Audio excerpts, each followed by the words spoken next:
Okay, so I did a couple of things for you all. Last week, did we talk about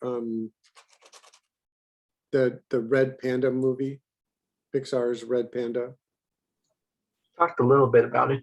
A little bit. Okay, so I don't need to go there. And right now I'm starting to get the teasers for vote for me for Academy Award and everything. And Miyazaki's coming out of retirement.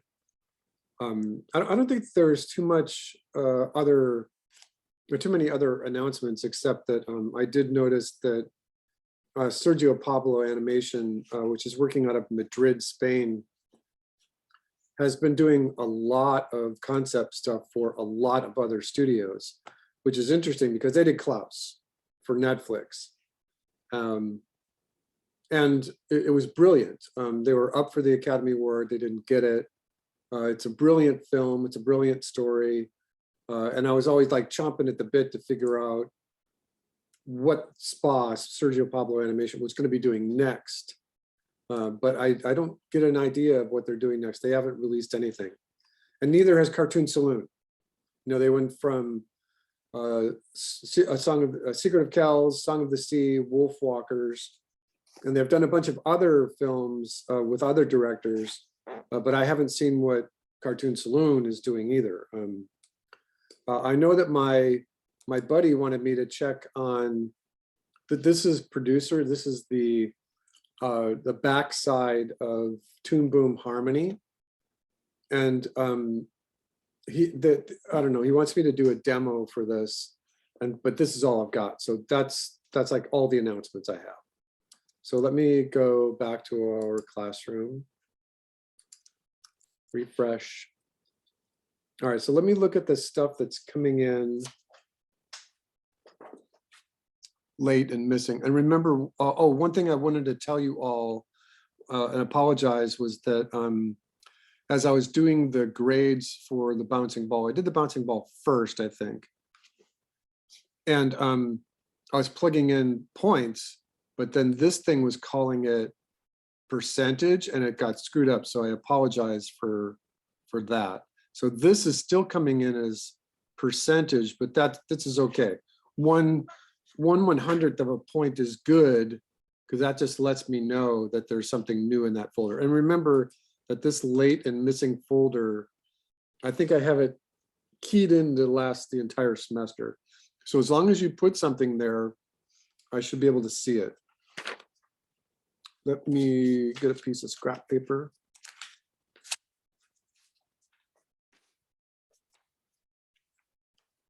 Perfect. Okay. All right, so this is Reagan. I'm going to get this out of the way. Get this out of the way. All right, did I already comment on these, Reagan? No, I did the assignment wrong, so that's my new attempt at the assignment the way it was supposed to be done. All right.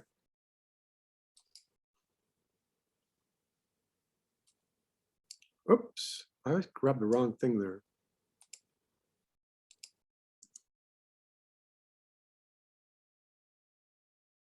Okay, so a couple of things, Reagan.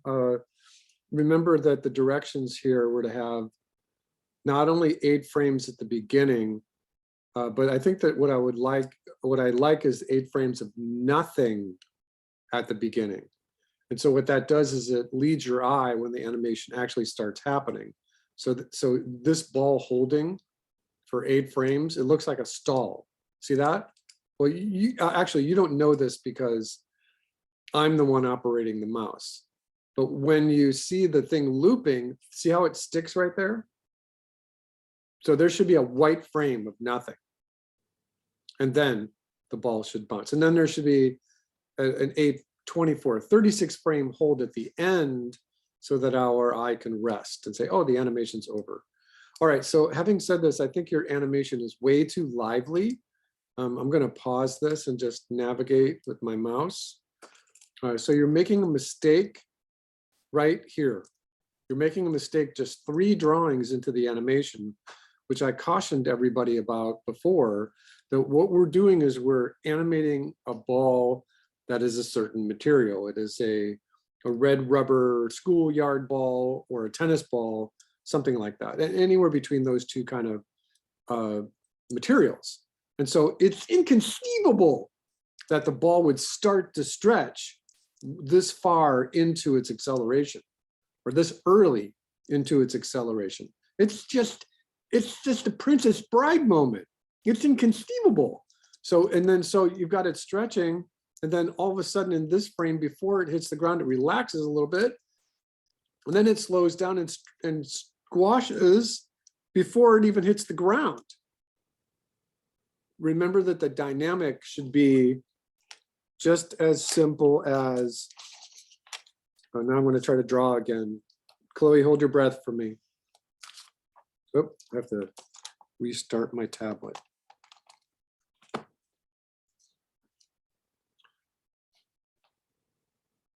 Come on, Zoom, behave yourself.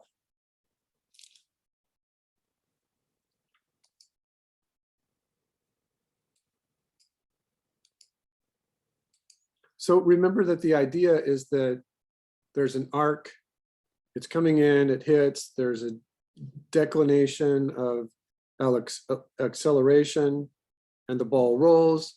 It eases into this motion, so it accelerates, right? And so the idea would be is that there's 8 frames of nothing. Then the ball comes in and it starts to accelerate. Then it eases into its motion. And the idea would be is that this drawing right here would be the one that is the stretch drawing, only this drawing. And then where the ball hits the ground plane is the ball was the only frame where there's stretch, or I'm sorry, squash. And then, yeah, there can be certainly a stretch on the frame going up, and then there should be a deceleration so that the ball eases into its top position and then accelerates out again. So the dynamic should be is this ball should really be the same ball until this drawing here. And when I say inconceivable, it's really that this being a stretch drawing is very cartoony. And this amount of squash is very cartoony. And this is somewhat realistic, but then it returns us to a regular shaped ball all throughout these movements. And then on this second bounce, there should only be a little bit of squash because it's not going fast enough. It's not high enough to even stretch to meet the ground. All right, so you can review the recording later, or you can take a screenshot of that right now if you want. But I'm going to clear it here in just 3 seconds. 1, 2, 3. And so when I say that, look again at your animation. Just look at how over animated it is. It's like stretch, squash, and it's slow. I think that it should be more quick. It should be a bouncier ball.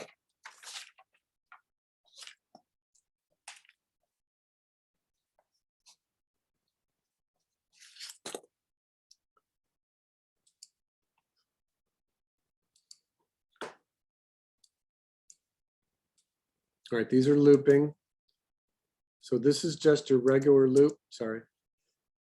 All right, it's moving a little slow, a little sluggish. I want to see something just by looking at it. So you did not make this mistake with this test. You have the squash drawing here. But I think that there is just a stylistic thing, and that is that the whole idea of the material in the squash and stretch animation, come on, Zoom, behave yourself, is that you want a material deformation. And so this ball is this wide as it hit, and this is the center point. As the center point comes to here, this ball could not be the same width anymore. It has to squash out. It has to be flat on the bottom and squash out. So it gets bigger here and bigger here. And then in the next test, I asked you to play around with stretch, squash, stretch. So I think that when we look at yours, you're going to see that you have something that looks more like this. Your ball is like squashed, but it maintains the same width, and then it doesn't read. Then it doesn't read as a squash. It just reads as like shrinking. And you don't want shrinking, you want squash. Just think about taking a balloon and pushing it down. It's going to go down and it's going to go out wider. So you see that frame right there. So you got your material, but you're not getting the volume correct.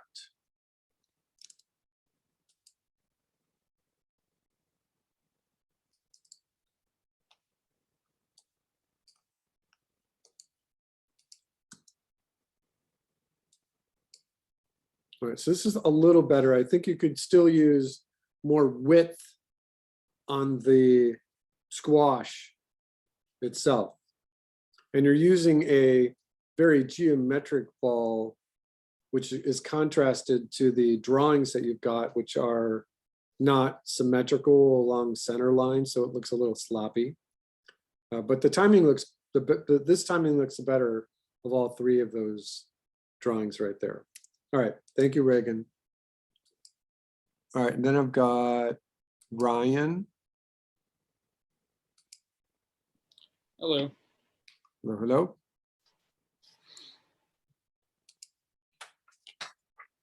Keeping track of these. 1280 by 720.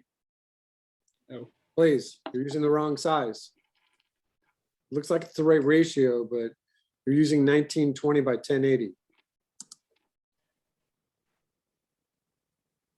Nice. Okay. So I think that it works. You know, I was going to make a comment back in here that your ball looks really scrubbly, you know, but I think that it works with the little transformation that you've got there. Yeah, the timing looks good. This is okay. Ryan, okay.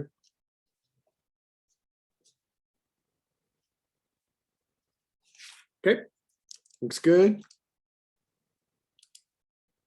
One.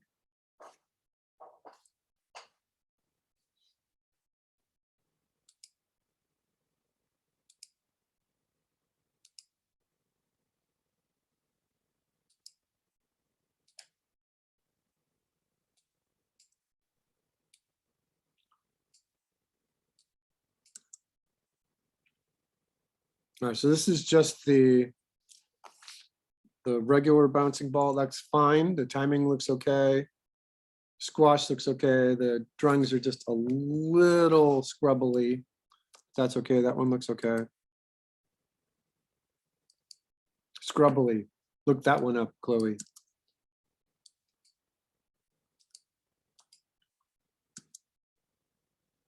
All right, so this is okay. Something's catching my eye though.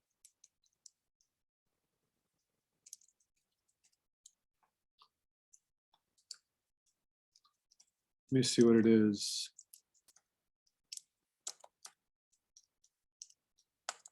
Well, it might be that this ball is like your third ball in the cycle.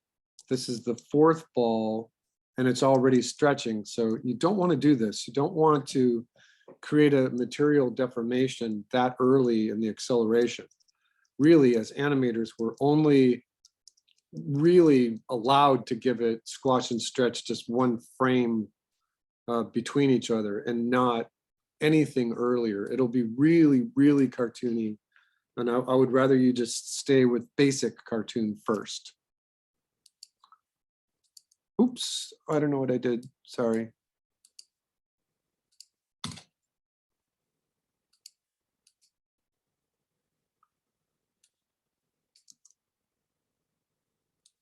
Okay, so the first thing without showing it a second time is that your ball is coming in at a way too quick angle here.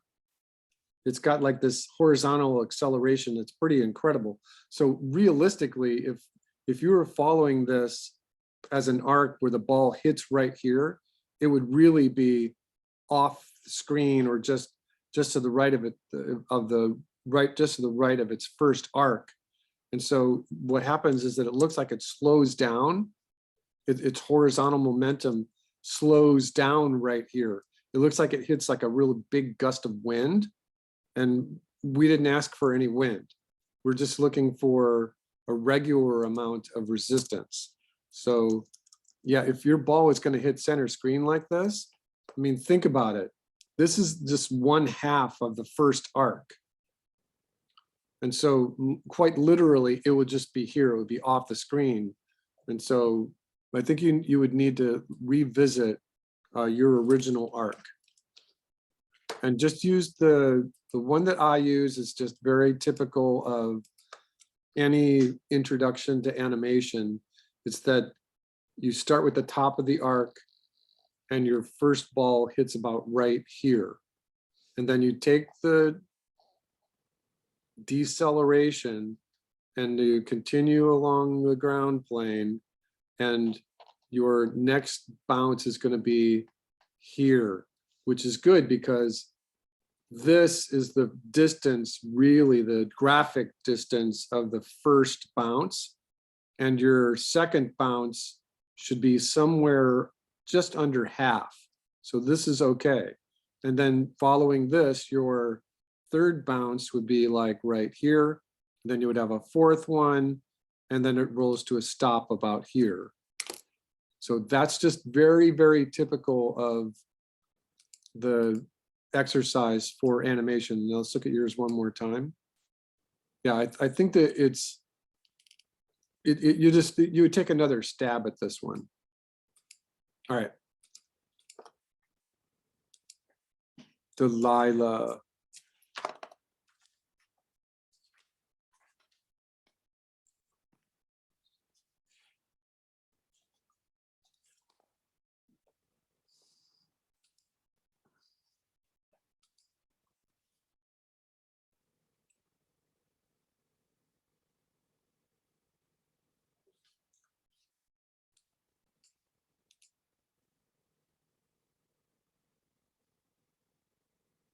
All right, so this looks okay. It's a little slow, but I think that the material deformations look okay. I'm wondering if I could do one of those things where I can, I tell my students that they should never use the playhead to animate. But what I'm going to do is I'm going to shake my mouse so I can see how fast the playhead is moving.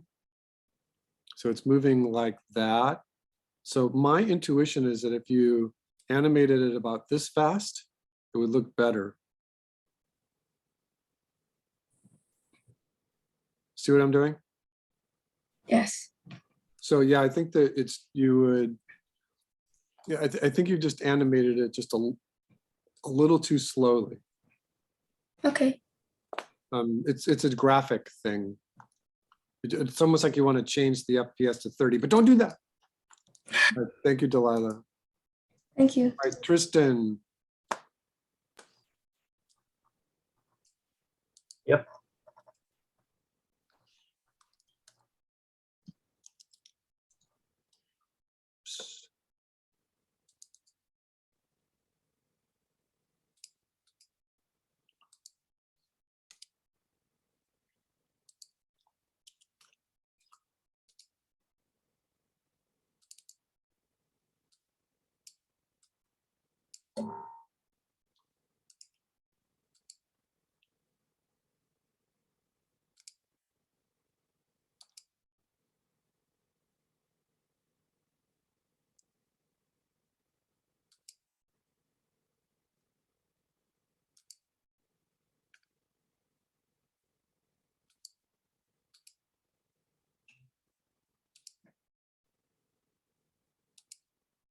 All right, this is your.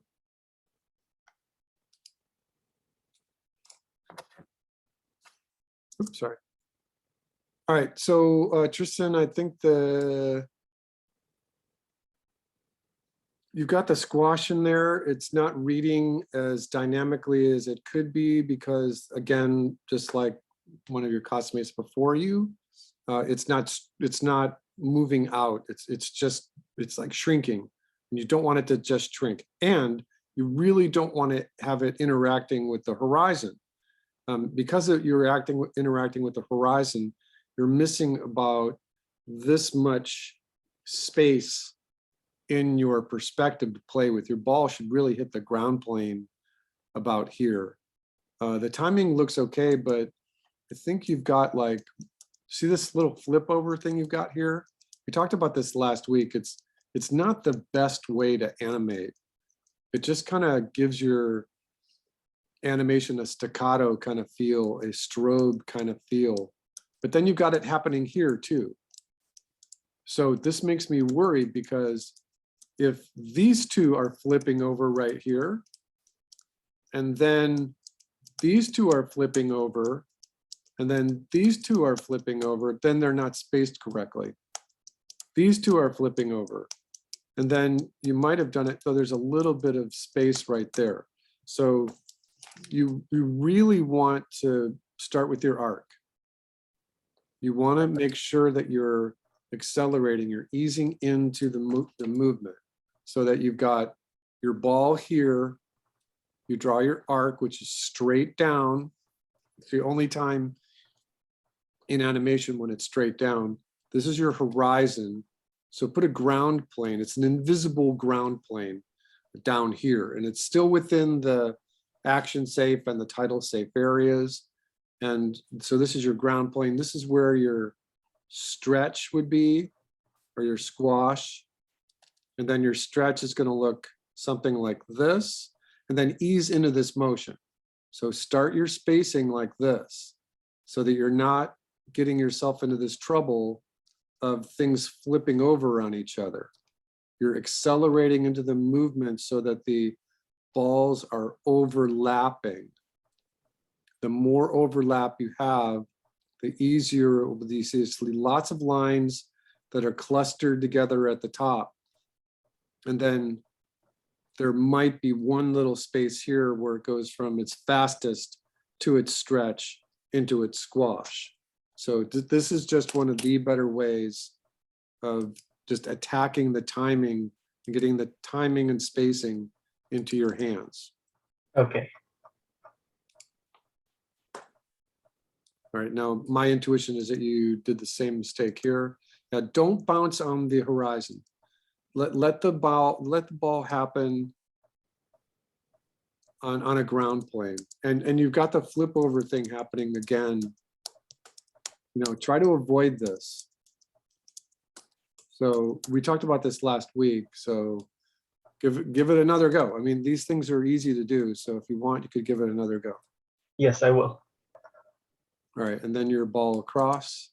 Again, don't animate on the ground plane or whatever. I mean, one way, if you wanted to do that more in terms of staging, which is a principle of animation, is to bring the ground plane and the horizon down here, or even down here, because then you've got an infinite amount of perspective.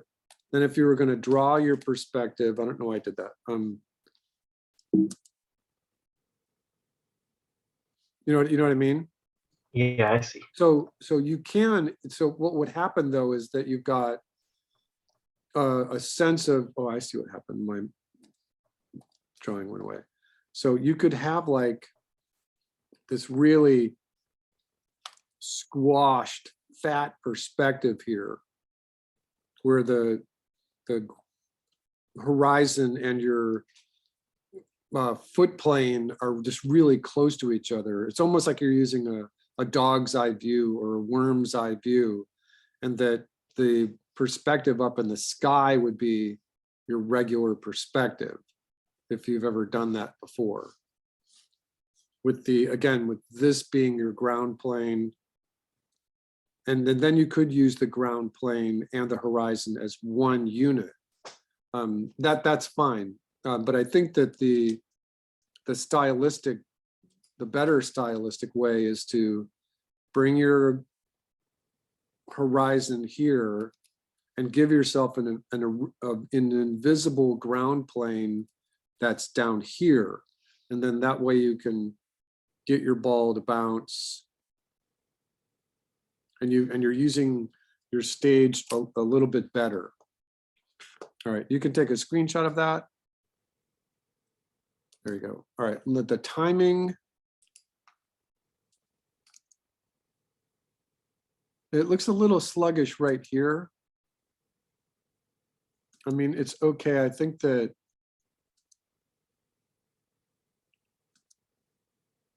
because you only have, well, you didn't follow my directions for the very beginning of the shot. There should be 8 frames of nothing before the ball comes in. And so you've got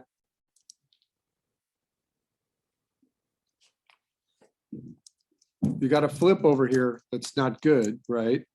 So that means that these two are overlapping each other a little bit, which is fine, but they should still be overlapping. And so by the time you get to this drawing, this third ball should not be going fast enough that it's flipping over like that.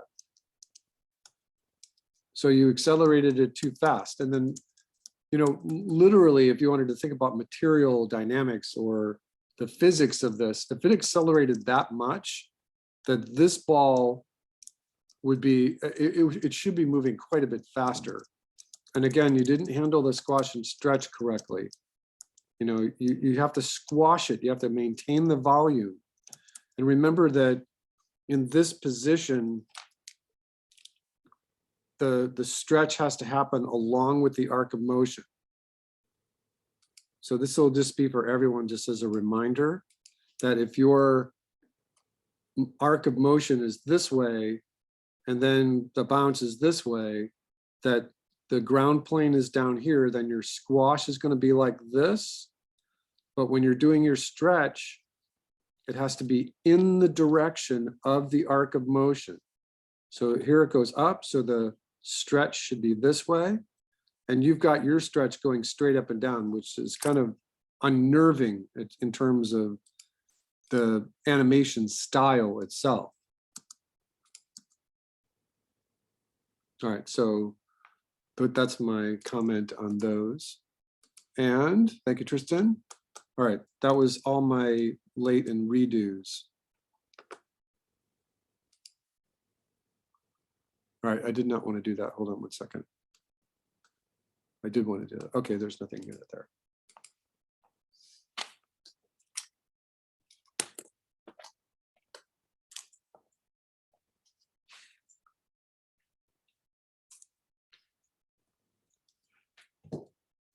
All right.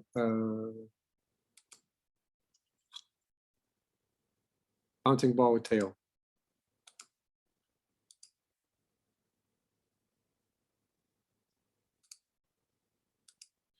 Speed grader. Okay. So there's just one file due today. Let me move these over. Okay.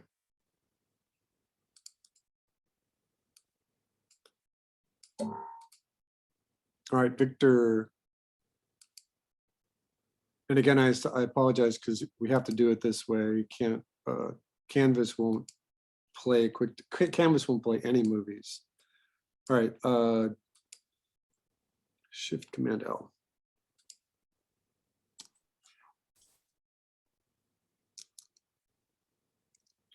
Sorry.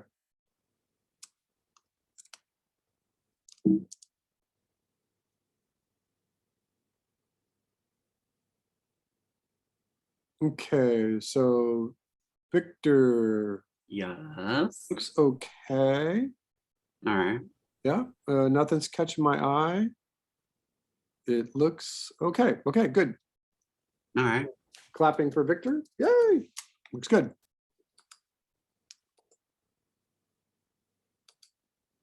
Why is it wanting me to save it? Oh, it's because I manipulated it. Sorry. All right, Yolanda, Yes, how are you? I'm good. How are you? 8.8. 1280 by 720, please. Okay. Using the wrong screen size.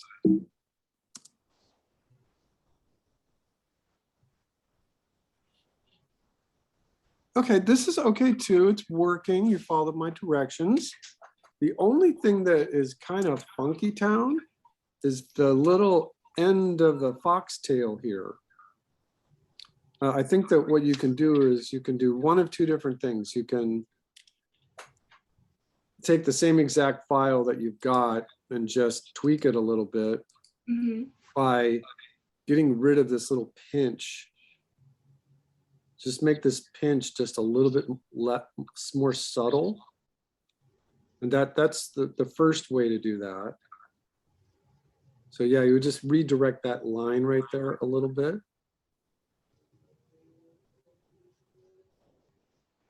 Or the other way is to do it so that the tail just gets thinner all the way to the edge like that. Yeah. All right, so let me do those in two different colors so that you can see the difference. Oops, I don't want to use orange. So either one of this, oh yeah, you can see that. Okay, so I think this fix might be a little easier on your aesthetic. It's a little easier to tell that there's a bone going through the tail right down the middle, and that it, sorry, this is a hard angle to draw, and that it gets thinner out towards the end of the tail. So the yellow one might be a little more easy of a fix. I don't think you need to redo this, but Mhm. but I think that you should just redo it for yourself, Yeah. just so that you have a better aesthetic on this. Okay. Thank you. Okay, thank you, Yolanda. Oops. Carmen.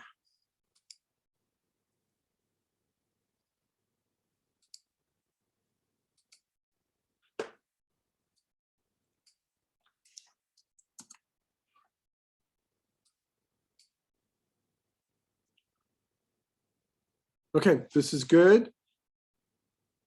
Yep, it's good. Nothing's catching my eye. The tail looks good. Yep, looks good. Some hands, please, Thank you. for Carmen. Yep, looks good.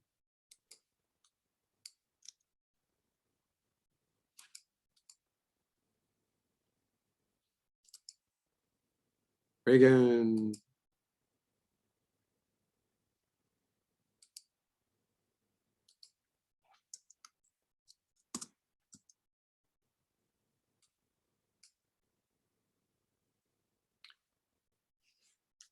All right, it's a little funny that it goes all the way.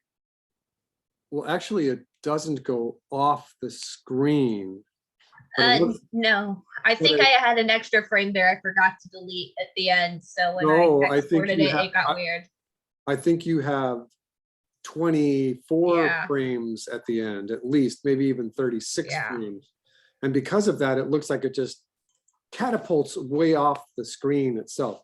Now, I used to be able to tweak this in QuickTime, but I can't do that now. I used to be able to just, hey, you know, the animation stops right there, you know, it stops right there. So I used to be able to edit it, but I can't do that anymore. So I have the intuition that the animation itself looks okay. It's just that it disappears for 2 seconds and then starts again. Yeah. The tail's not the most beautiful tail ever drawn, and your ball changes shape a little bit too much, you know, or whatever. I think that the idea would be is to just try to draw more of a round spherical ball. Timing is a touch slow, but it's okay.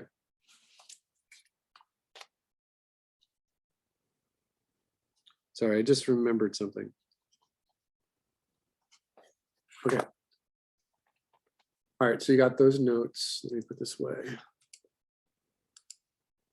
Deborah,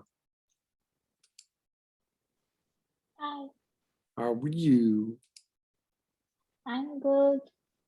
Fine and dandy? No, No.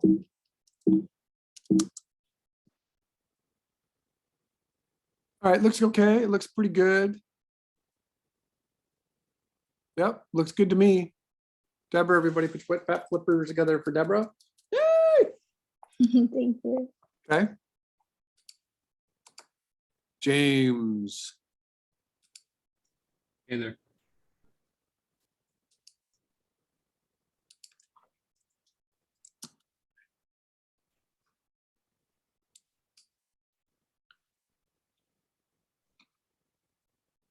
All right, essentially, I think you did it correctly. Your ball is kind of a funky shape. It looks more like a little jet of fire Like because a of the- tentacle or of something. the pinch on it. But you got the animation correct. Cool. I think I'll redo it just because it's aesthetically really unpleasing. Well, And I think that you've got the animation is working. I think you just need to go in there and just tweak the shape of the tail so it looks more like a tail in every drawing. totally But seeing you don't- other so- people's stuff is look so good. It's really inspiring. Right. But you don't have to redo the animation. You just have to do the shape of the tail. Cool. Will do. Thank you. Okay, all right, thank you so much. And Chloe.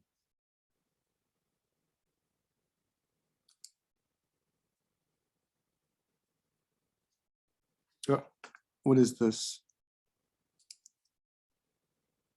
Chloe? Oops, I'm sorry. I You to clicked me? on the wrong file.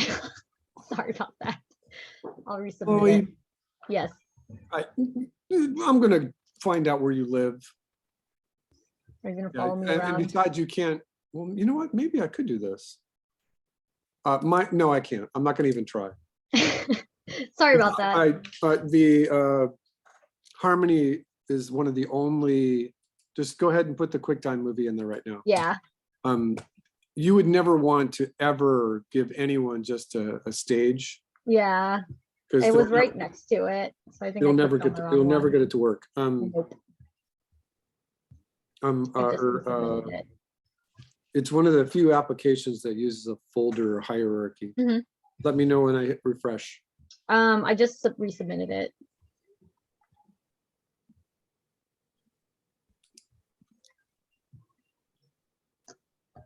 There we go. Yay. Yay for 800 megs. I'm paying for 800 megs. Oops, sorry. Okay, it looks okay. It's kind of a little unwielding that the ball is black and the tail is just all red. So it looks like this fire jetting out from like a bomb or something. I'm noticing a couple of things though. I think you're in trouble in terms of animation. Oh, let me go back to the top of the clip. So your ball starts out round, and it starts to stretch. It stretches like on the fourth drawing, fifth. It's stretching. Don't do this. Oh, you know what? I'm probably miscounted. You should only have, your ball should be completely round all the way up until just the stretch drawing. Okay. And then the squash drawing is right after it. And it's good if those two overlap each other a little bit. And your squash should be more out. Okay. It should be wider. Got it. And then the dynamics will look a little better. So change the shape of the ball. Do you have a Mac or a PC? PC. And you're working with Stage? You're working with Two Boom Harmony? Yes. So just use a geometry tool to make your ball. Okay. And you could probably just redo the ball on another layer, turn this ball layer off and reuse the tail layer. Mhm. But remember that your dynamic should only be ball sphere all the way down and then stretch, squash, stretch only. Okay. Only. The tail animation is okay. And I think that it would be better if you were to go in there and just carve out a little bit of the foxtails or have a white end to them like we talked about. And then in Harmony, if you Actually, this, let me show you. It's easier to show you than saying the words.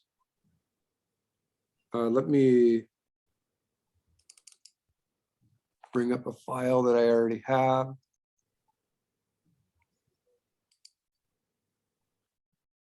Not that one. Yeah, this will work, I think. Wait. Let me use Pixie Dust.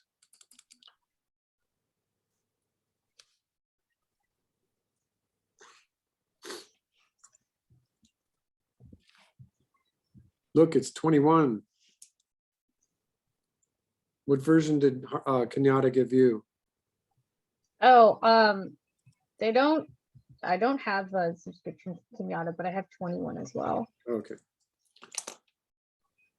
All right, so in your stage, right? Yes. This is my Pixie Dust animation. So when I do my demo, I do like a little, oops, hold on a Ooh. second. That's really cool.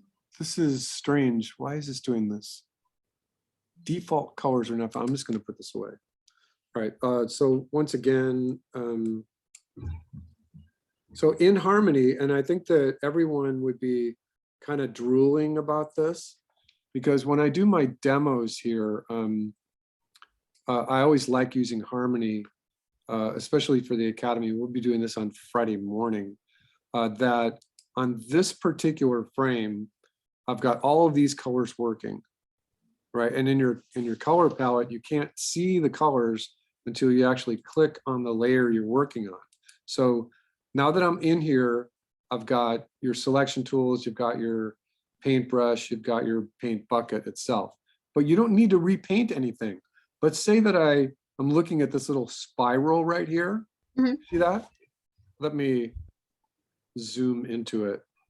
Oops, zoom in. See that little spiral right there? Mhm. More than likely, that spiral is this color right here that's called spiral. Oh, how convenient. And that, so I name things in my color palette so that I can find them, right? Well, let's say that you wanted to change the red.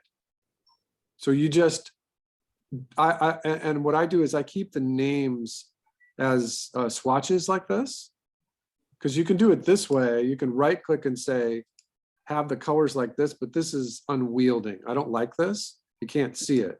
So if you have swatch mode, then all you have to do is click on the blue, right click on the blue and say, oh wait, hold on a second. Oh, you double click on the blue and it brings up the regular color picker, but then change it to color wheel mode.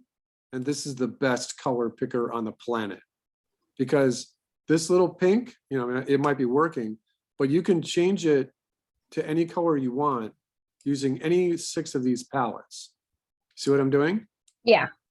Let's just keep it at purple, right? So that's the spiral. Not only did it change it for this frame, it changed it everywhere in this whole project that you used this color. And that's brilliant. That's like the coolest thing about Toon Boom Harmony ever. I I didn't know it could do that. Yep. Because right now I have my you said you have it in swatch mode. I have my color. I didn't know you could switch it. I have my colors in the other view. Oh, just right click and change it Horrible. to swatch mode. Great. And then this is brilliant. If the people at Harmony had their druthers, that color pick palette would solve world peace. Because it's just so innovative. This is my Pixie Dust again. And we'll be doing this next week. And you can tell it's not done. I just have the blocking in. But the first part of it was interesting. Pixie Dust is great. Oh, I'm sorry. Pixie Dust. Yeah, we'll be doing that in a couple weeks.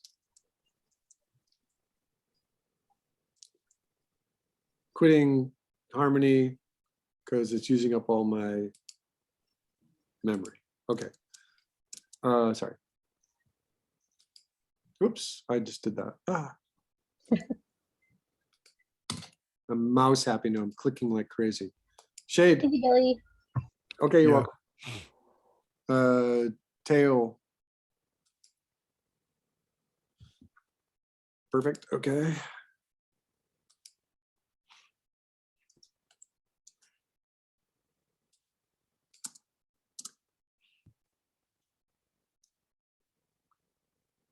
Okay, it's looking all right. The end of the tail looks a little scrubbly, but and the connection point looks a little funny. Remember that what I had told you, the best take on this was to create that little bone in there. Yeah. Come on, Zoom. I wish Zoom would pay more attention to itself.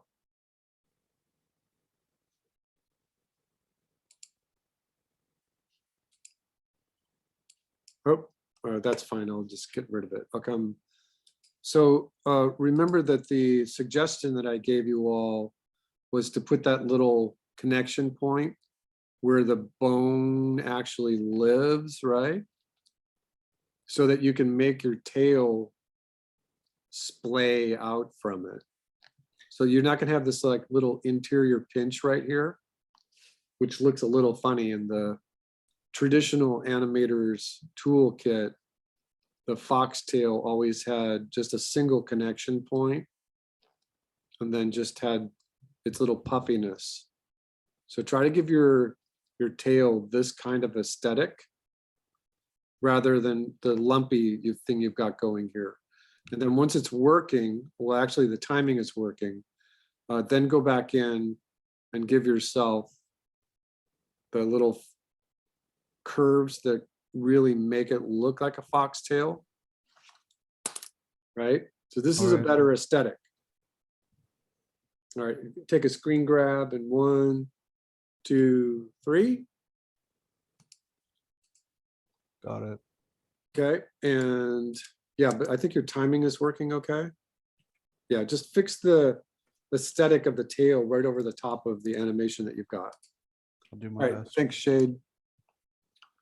Angel, yeah, woo!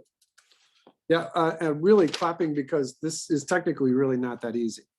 What you're all doing is following my lead, which is good, but if you were to try to pick this out of a textbook, it might take you a lot longer. All right, what am I looking at? Angel, 1280 by 720, please.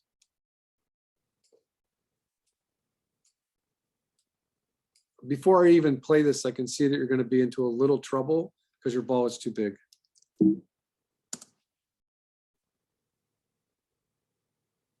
So I think your animation is okay. It's not the best.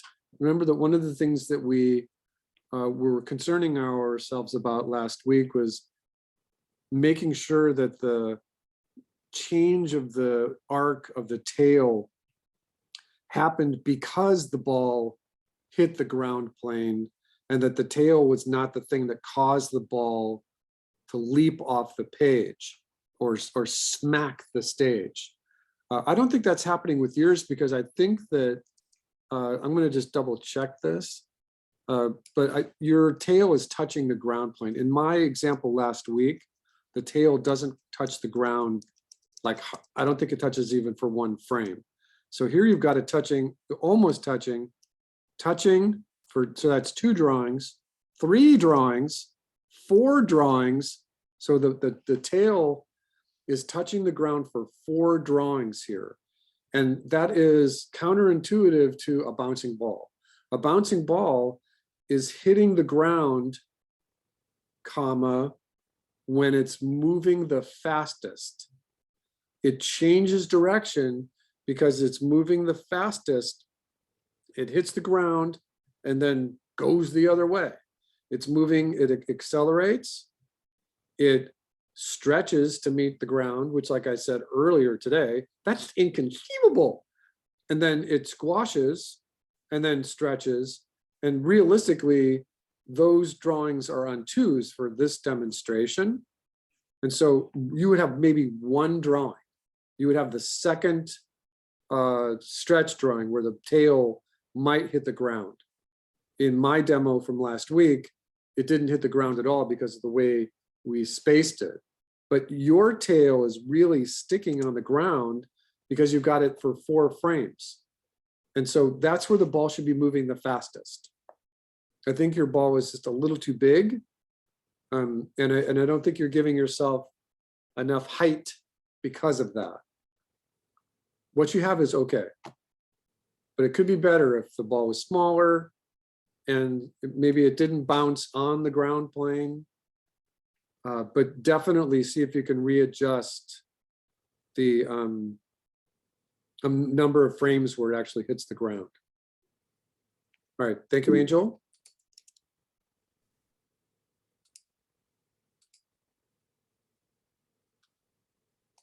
Magnus. Hello. Hold on one second.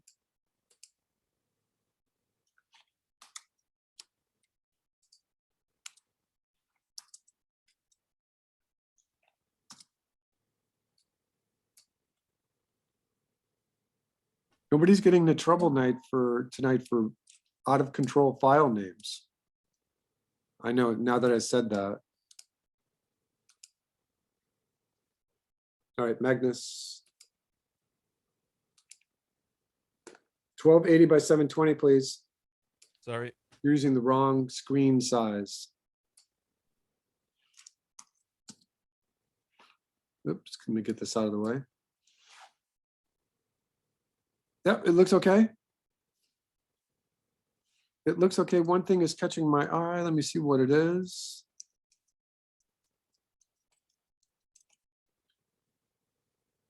That's weird. I don't know what it looks like for you on Zoom, but I saw that my QuickTime was playing the horizon line that you've got right through the blue ball. Can you see that on your playback? I can see the line right here. Oh, for like a It's like- millisecond? It looks like, yeah, it's like the QuickTime is playing the background on top of the frame where it's supposed to be moving the fastest. It's really strange. I don't think I've ever seen this error before. You did it right. It's working Might be, correctly. Oh, you know what? I'm going backwards. Okay. Oh yeah, that's totally weird. Let me see. It might be because of the scale. I don't know.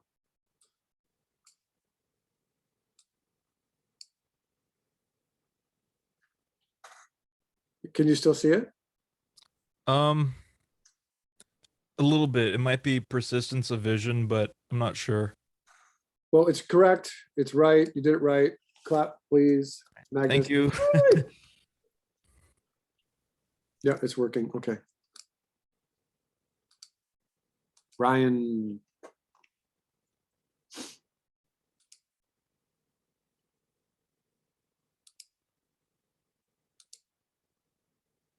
Uh-oh. It's a dinosaur, everybody.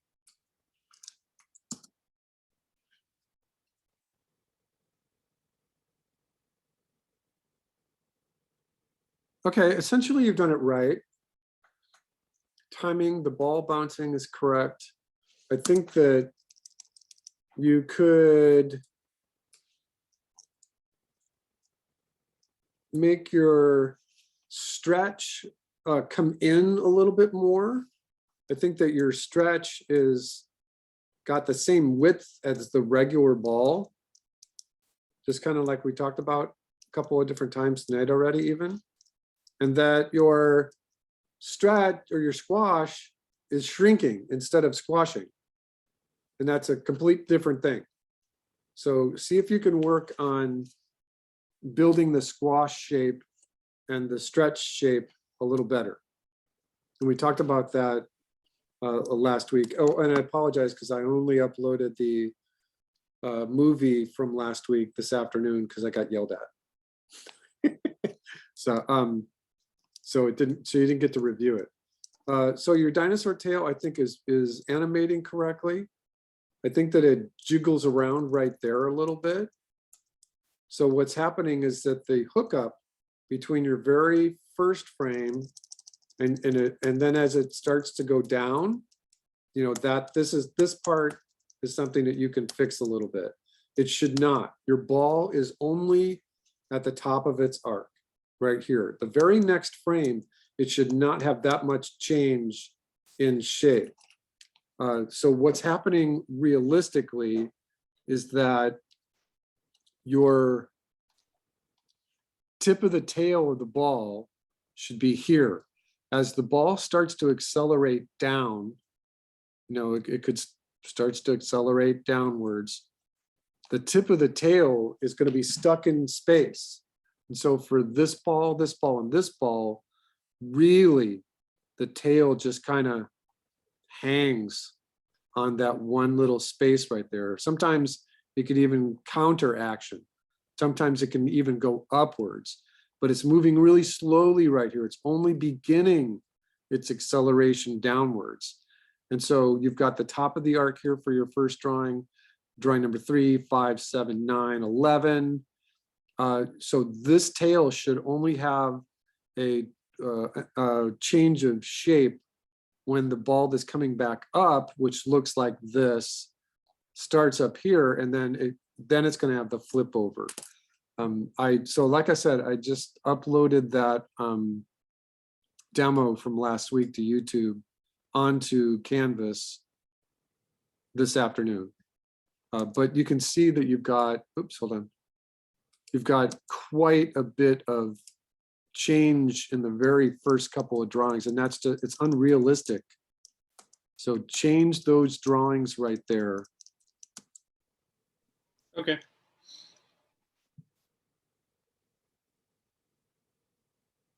It doesn't look horrible. It's almost realistic. I think you should just maybe tone it down just a little bit. All right. Okay. Thank you, Ryan and Delilah. Yeah.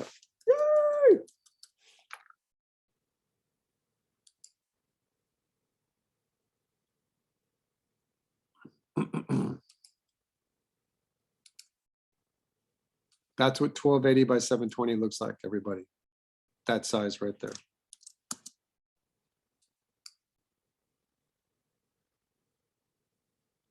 Okay, good. Delilah, this looks great. I can Thank only you. imagine that when you were animating at home, you were very happy with it. Yes. And you would not worry that you were going to get yelled at for doing it wrong. It looks good. Yep, it looks good. Could I see some hands for Delilah, please? Yay! All right, let me refresh this. Oops, refresh this. Tristan.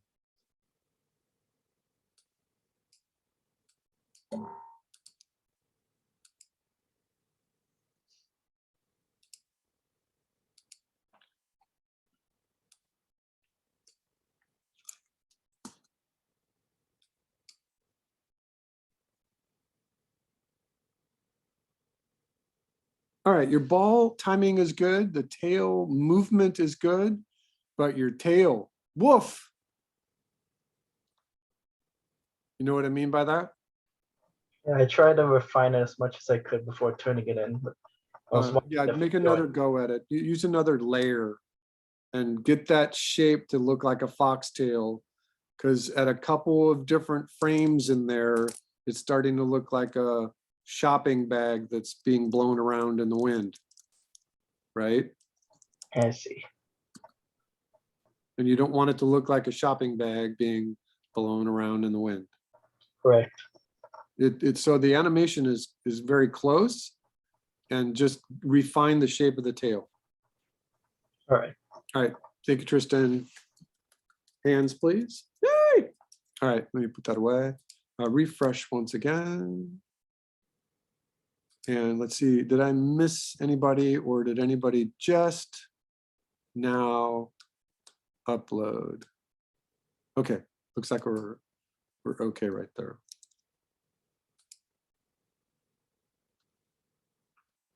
Okay, let us do the next thing, which is take a break.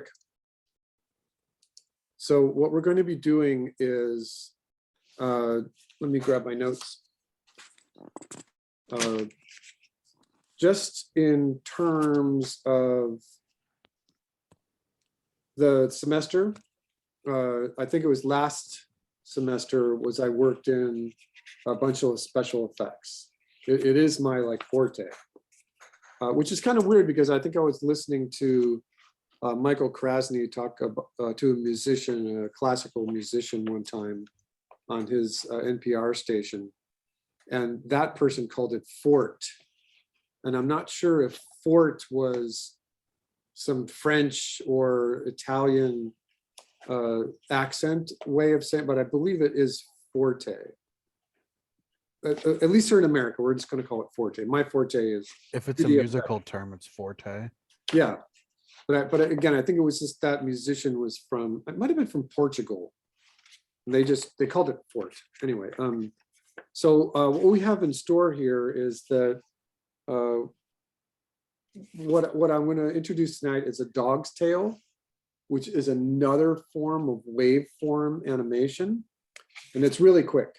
You'll see that you can get through a dog's tail wagging in 20 minutes. So I'll do a demo for you on that tonight. And then I'm going to introduce a flag waving, which again is the same principle of waveform animation. And then I have it written in lightly to start doing a head turn, because I didn't know if I was going to dive back into one of the other examples from our timing for animation textbook, or roll into the sequence of 2D animated special effects, which includes 4 things, which are pixie dust, like you just saw, an explosion. So that explosion is going to have a fuse on it. And that fuse is the very same technique that you just learned from doing pixie dust. And you'll learn that. And then you'll have a little bit of smoke that comes from the fuse as it enters the bomb, and then a pause. And then I'll show you how to do an explosion. And then the bomb parts falling back down onto the broken ground plane. It's always fun to do the bomb. This is all tonight or as we No, go? this is as the weeks go by. Oh, okay. Yeah, you're going to do everything for next week, the entire semester for next week. And then I'm going to teach you how to do fire and then smoke, because that makes sense. You always have smoke when you have fire. Well, you don't always have smoke when you have fire. And we'll talk about all kinds of different kinds of fire, which reminds me, let me do this. So I want you all to watch me doing this. Can you see what I'm not sharing my screen. So let me share my screen. So what I'm going to do is I'm going to jump over to Firefox. In Firefox, I've got my Pinterest open. And I'm going to jump over to my, come on, behave, effects board. And I've been animating, or I've been posting things to this effects board for about 8 years now. And so it's loaded. So I'm going to share this, copy the link. I'm going to go back to our classroom. I'm going to go to our, so I did a couple of things here. I have announcements, has the link and the stuff we're talking about in it. Oh, and I don't know if you all saw this, but this stripes thing here is awesome. I'll explain that in just a moment. And this Cinderella is great too. But I'm going to add an announcement here and just call it Pinterest.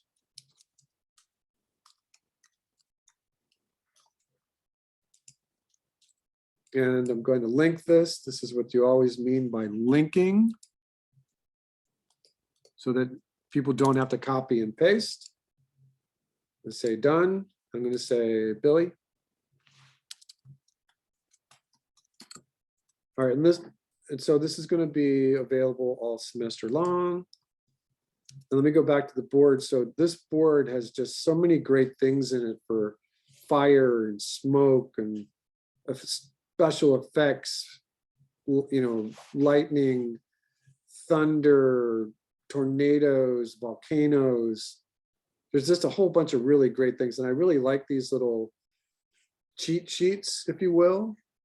And then I go a little crazy sometimes. I'm like, okay, we're gonna do water animation, everybody, and we're gonna do it just like this. And like, wait, no, our water splashes are just a little different. But just on this board, you'll find that there's lots of really great stuff to look at. Really, really fun stuff to look at. Sometimes it becomes more illustration than just pure special effects. So that's I shared with you. All right, back to Zoom. Stop the share. Let us take a break. Come back at 8 o'clock. Come back at 8 o'clock.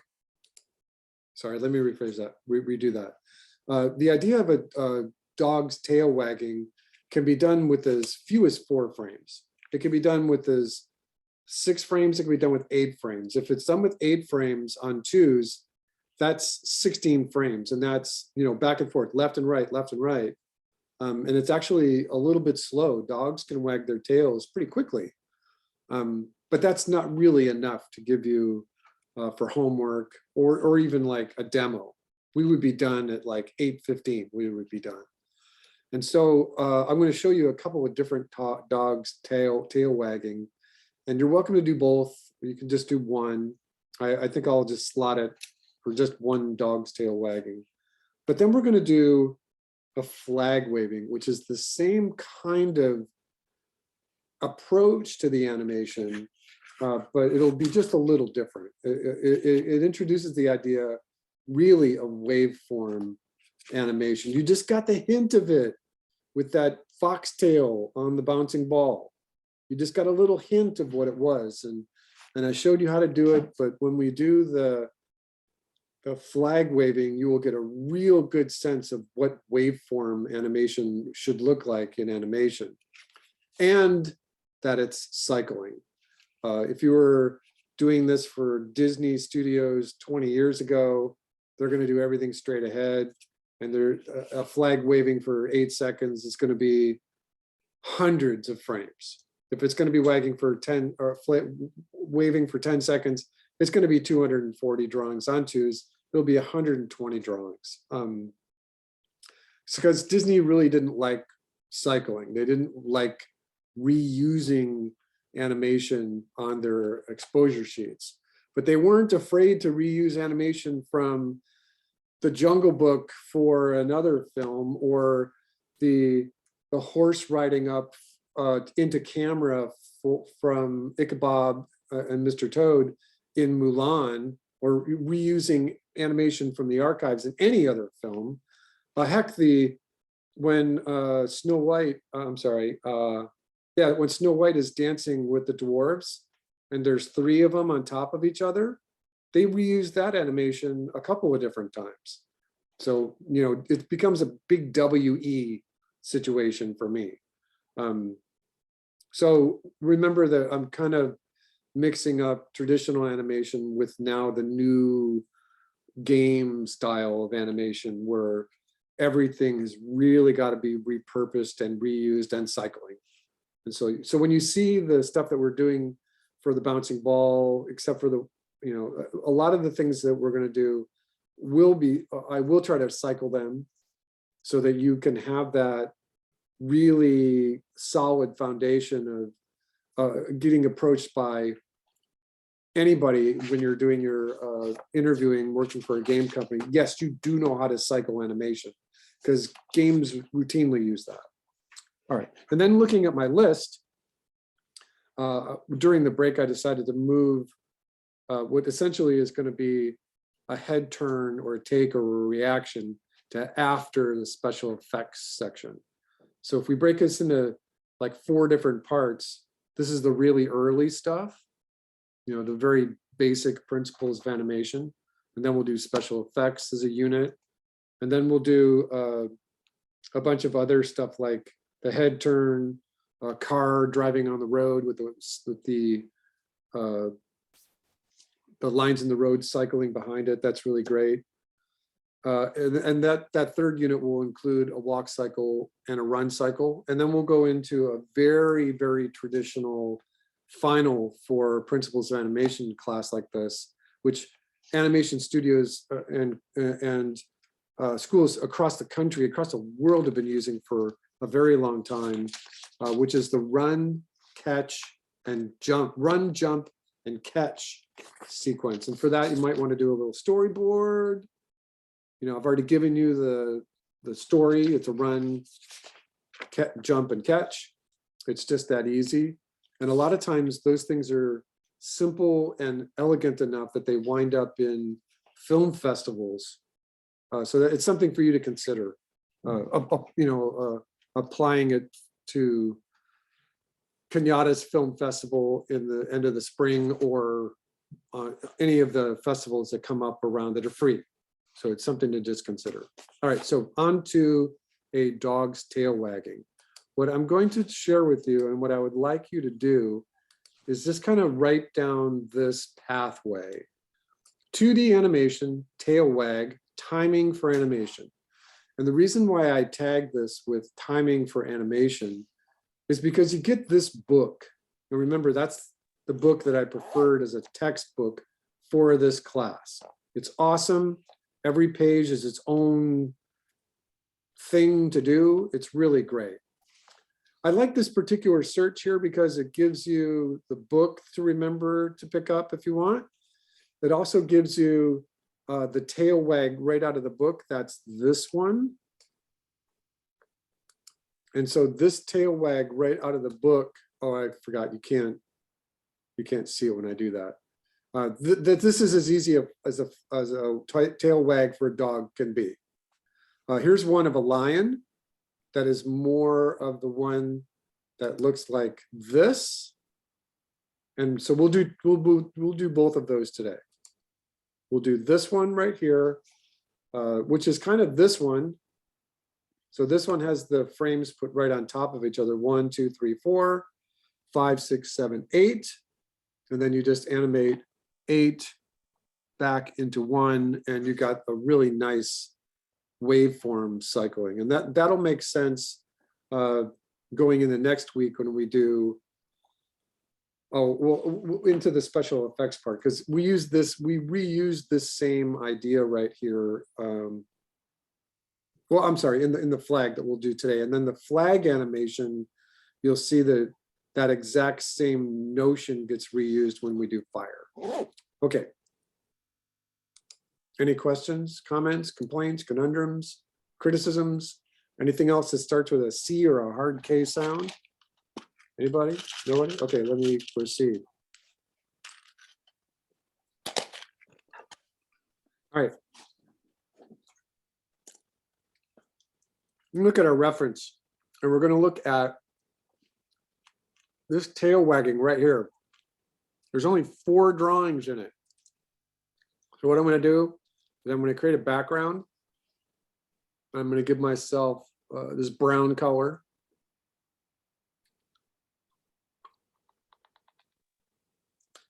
That's just the rump of the dog. It's rough. Let me redo that. And that's fine. My background. I am going to use a layout. I don't really need one myself, but I'm going to get you all into the habit of using a layout. For this layout right here, what we're going to do is we're going to look at our example here, and it's not straight up and down. So here I'm going to make the center line in my layout here. So this is a center line. And this is where the tail connects to, so that's important. Make a little mark there where it connects. In the layout, with a different blue color, I'm going to copy these shapes. And we'll just start with the example. The drawing number 1 is like this. So a dog's tail.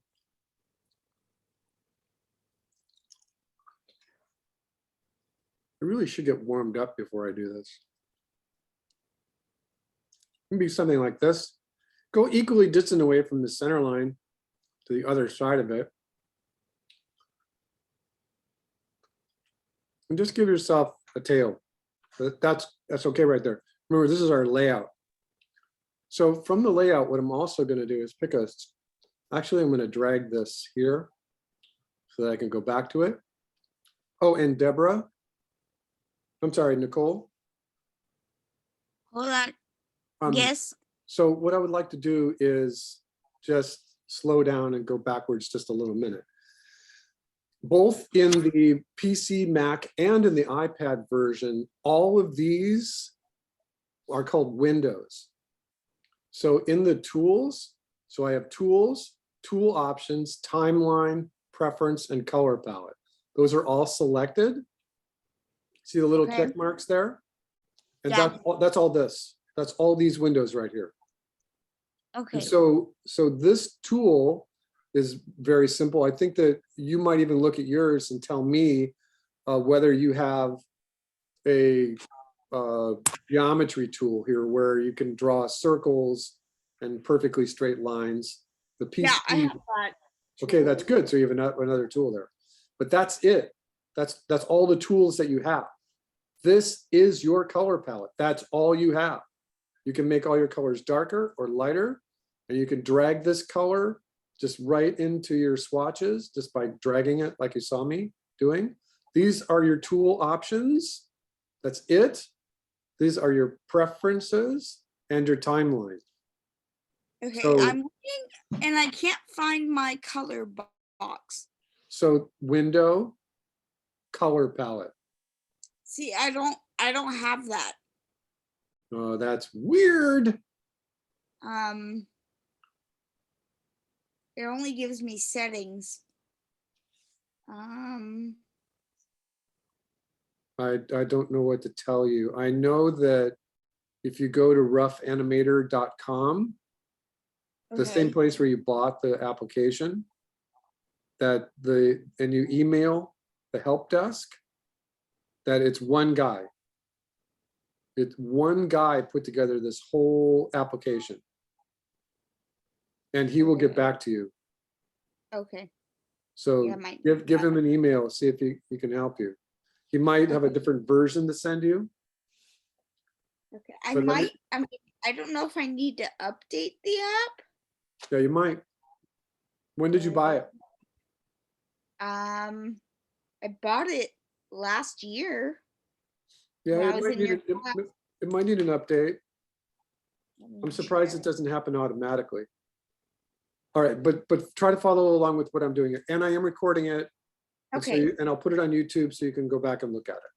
All right, Okay, in as long this as it's- layout thing here with the yellow color, what I'm going to do is describe the geometry between the contact point of the tail and the tip of the tail. And I'm going to say, hey, you know what? If the dog is wagging his tail this far off the center line, he's probably wagging his tail that far off the center line to the other side. I'm also going to highly suggest, that the tail wags on an arc. And so this is something that you can concern yourself with, is that arc of the tail wagging. Okay, and let's go back and look at our reference drawing here. You can see that it's going back and forth. There's really only 4 drawings. All right, that's my layout. You can affect the opacity of your layout just by dragging this little white thing right here, Nicole. Okay. So in my layout, I'm just gonna bring the opacity down as far as I need to. And again, that's just my layout.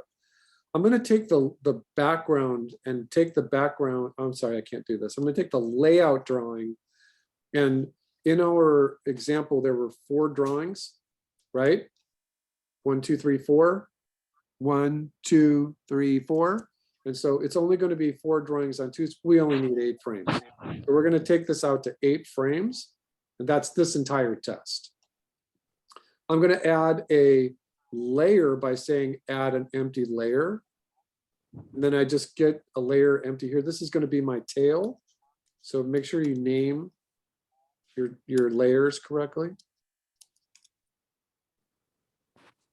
All right, and then this is going to be on 2. So I'm going to take the drawings hold value and take it to 2. Oops, sorry, to 2. And then I'm going to draw something here. I'm going to draw that very same tail. And then you'll see here in just a second. So I'm going to take my pencil, my pen tool with this blue, and I'm going to copy from my layout just this tail.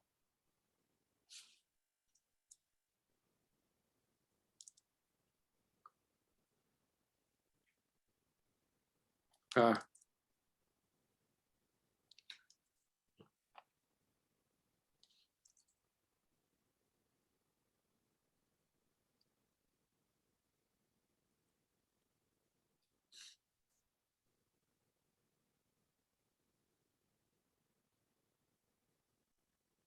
All right, now another thing that you can do is on your layout, take a look at where the tip of the tail is on the arc. So I've just drawn tail number 1.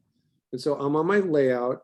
So this is going to be drawing number 1. So give yourself a reminder. That's where your drawing number 1 is. Go back to your example. Drawing number 2 is over here. Drawing number 3 is in the farthest position over here. And drawing 4 is right here. All right, so that's on your layout layer. On your tail layer, we're going to do drawing number 2. So let's take a look at what drawing 2 looks like. It's in the same shape. So what we're going to do is we're going to steal that shape. We're just going to take our selection and we're going to copy it.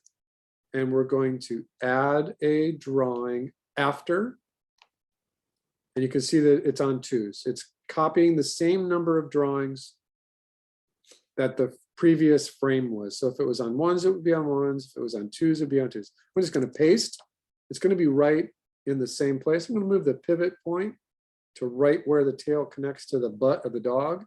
And I'm just going to rotate it until it gets up into that position. And we're going to fix this here in just a second. We're going to go back and look at that tail right there. So we do have a couple of things to fix, but that's okay. All right, and then we're going to add a drawing after, and it becomes a blank drawing. And what does the next drawing look? The next drawing look, it flips over. So if I just hit paste, and then I hit, well, we'll just rotate it first and get it in the same position as the second drawing was, and then flip it. Why does it not want to flip?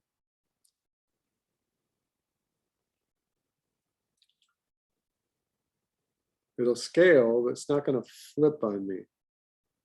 Maybe do flip horizontal. I could try that. Paste, rotate. It might be a right click thing. It's not right clicking. Flip horizontal. Perfect. All right, so now we have to rotate it so the tip of the tail is in the right place.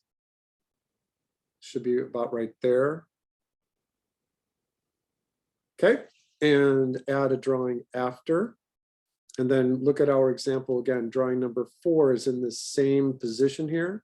So what we're going to actually do is we're going to steal this, copy it, go to this empty frame, paste it, pivot right at the end, rotate it right where the tip of the tail should be in drawing number 4.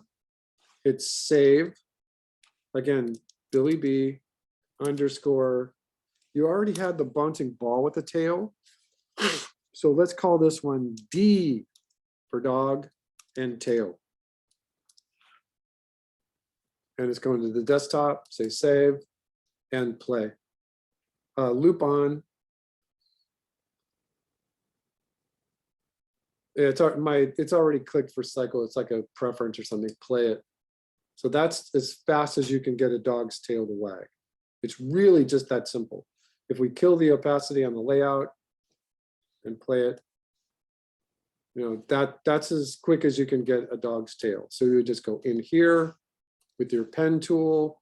This drawing needs to be fixed a little bit. You get your erasing tool, fix this a little bit. Use the arrow key on your keyboard to go to the next drawing. Keep your erasing tool and just fix these guys. Go backwards to the second drawing with your pen tool. There's no keyboard shortcuts. Fix this a little bit, fix this a little bit, and hit play again. All right, so that's just a happy dog. 4 frames, save. All right, everyone okay? I'm going to save and put this away. This is a new project here, 24 FPS, 1280 by 720, say okay. Before I do anything else, I'm going to save this project. It's going to be Billy B _ flag and put it to the desktop and say okay. All right. Do I have any questions about the dog? I mean, it's really just that simple. If we go back here and we look at that lion's tail wagging, that lion's tail, it's changing shape a lot. We could do that, but I think that you're going to get the same kind of approach to the waveform animation by using the flag.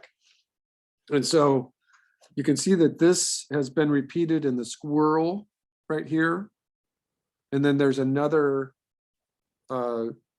more complicated wave working here. Then this is kind of like grass or a tall plant moving in the wind. And so this has just got more frames in between the dog's tail wag that we just did. And so let's talk about the flag. Let's bring up our research window. And so let me do the same thing, 2D animation, flag and flag drawing. And the reason I don't want the word drawing in there is because there's too many 3D examples out there. All right, is everybody okay? I'm gonna, Yes. I have any questions? I can't see my chat open. Has anybody got anything in the chat that I can't see? All right, let's talk about this for just a minute. This is right out of the Timing for Animation book, which is awesome, but it's dangerous because you can get into a whole bunch of animation problems if you follow this example. We'll talk about it a little bit more fully here in a minute, but this is the problem right here. In this example right here, whoever put this up online has 4 different drawings titled 1, 3, 1, 5, 9, 13. And the suggestion is to go back in and do the in-between so that you would have the animation on 2s reading frame 1, 3, 5, 7, 9, 11, and 13, which animates fully back into the cycle on frame 1. What this is suggesting is that the wind is blowing the flag. I'm nodding because I want everyone to nod. Everyone's nodding. So if the wind is blowing the flag, the wind is probably moving at 11 miles an hour. Deborah, you're the only one I can see. Are you okay with 11 miles an hour? It is not 50 miles an hour. It's just a breeze, right? It's just a gentle wind. Well, if the gentle wind is blowing the flag, even if it was 11 miles an hour, how in the world could the end of the flag be in the same place in all of those drawings? So do not, I repeat, do not use this example. This is horrible. And then if we go back to the drawing that we have, the danger is that, see this little S shape right here? And it curls up. And this little tip of the flag is sitting right here. And then if you look at the next drawing, you can see that, hey, this little X is moving out. So they're talking about nodes. And it moves from an S shape, it moves out, and then it moves out a little bit more.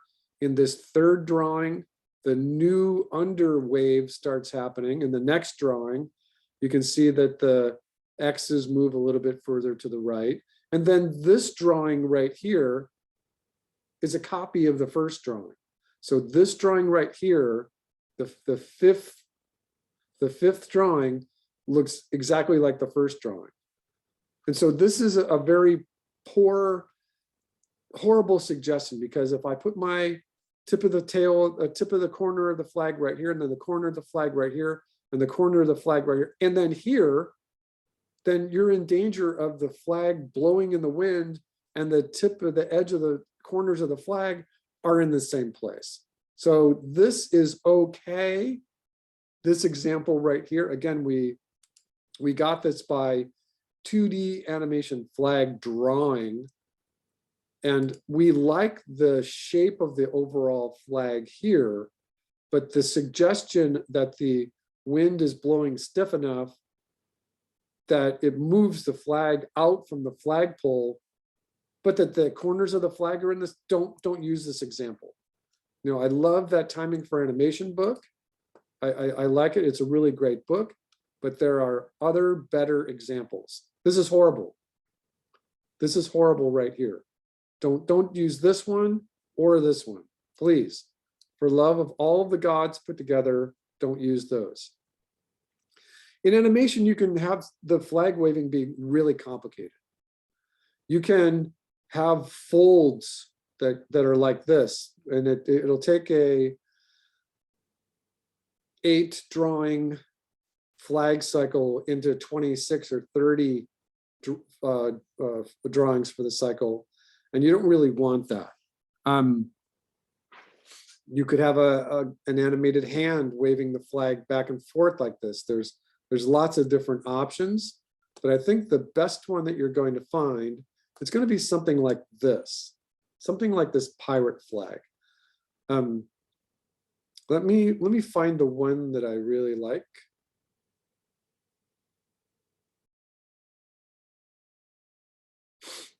I thought I would get it by just hitting that one, but I'm not seeing it yet. You know, this one is got an interesting shape to it. Let me refine this. 2D flag, 2D animation flag. Take out the word drawing, see what happens. I'm going to get too much digital stuff. Let me see. Oh, this one. This one.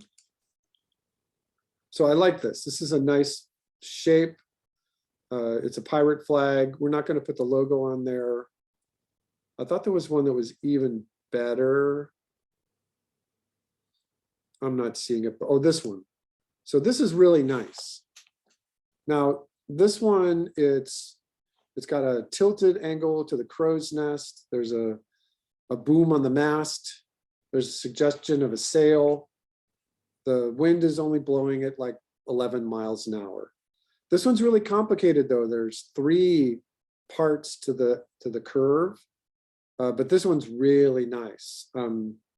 If you wanted to attempt this one, you could, but let's apply what we see in this shape of the flag, and that the tip of the flag is actually, the corners of the flag are actually moving around rather than being stuck in 3D space, and do our layout.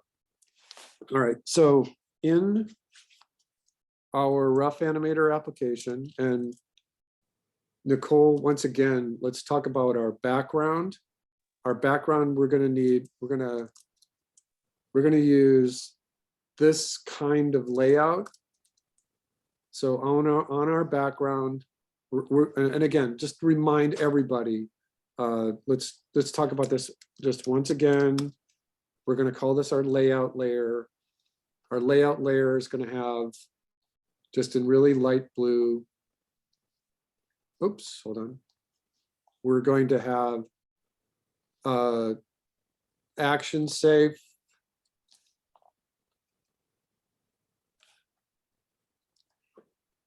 title safe. We're going to have cinematic thirds, so we're going to divide up the horizontal and vertical into thirds. We're going to put focal point right here. We're going to put a focal point right here, wherever those 2 cross over each other. Those are focal points. We have a focal point right in the middle. So this is the beginning of our staging. We're still on the layout. we want our flag to be right there. So if we go back and look at our example, let's give ourselves the flagpole having a bend to it.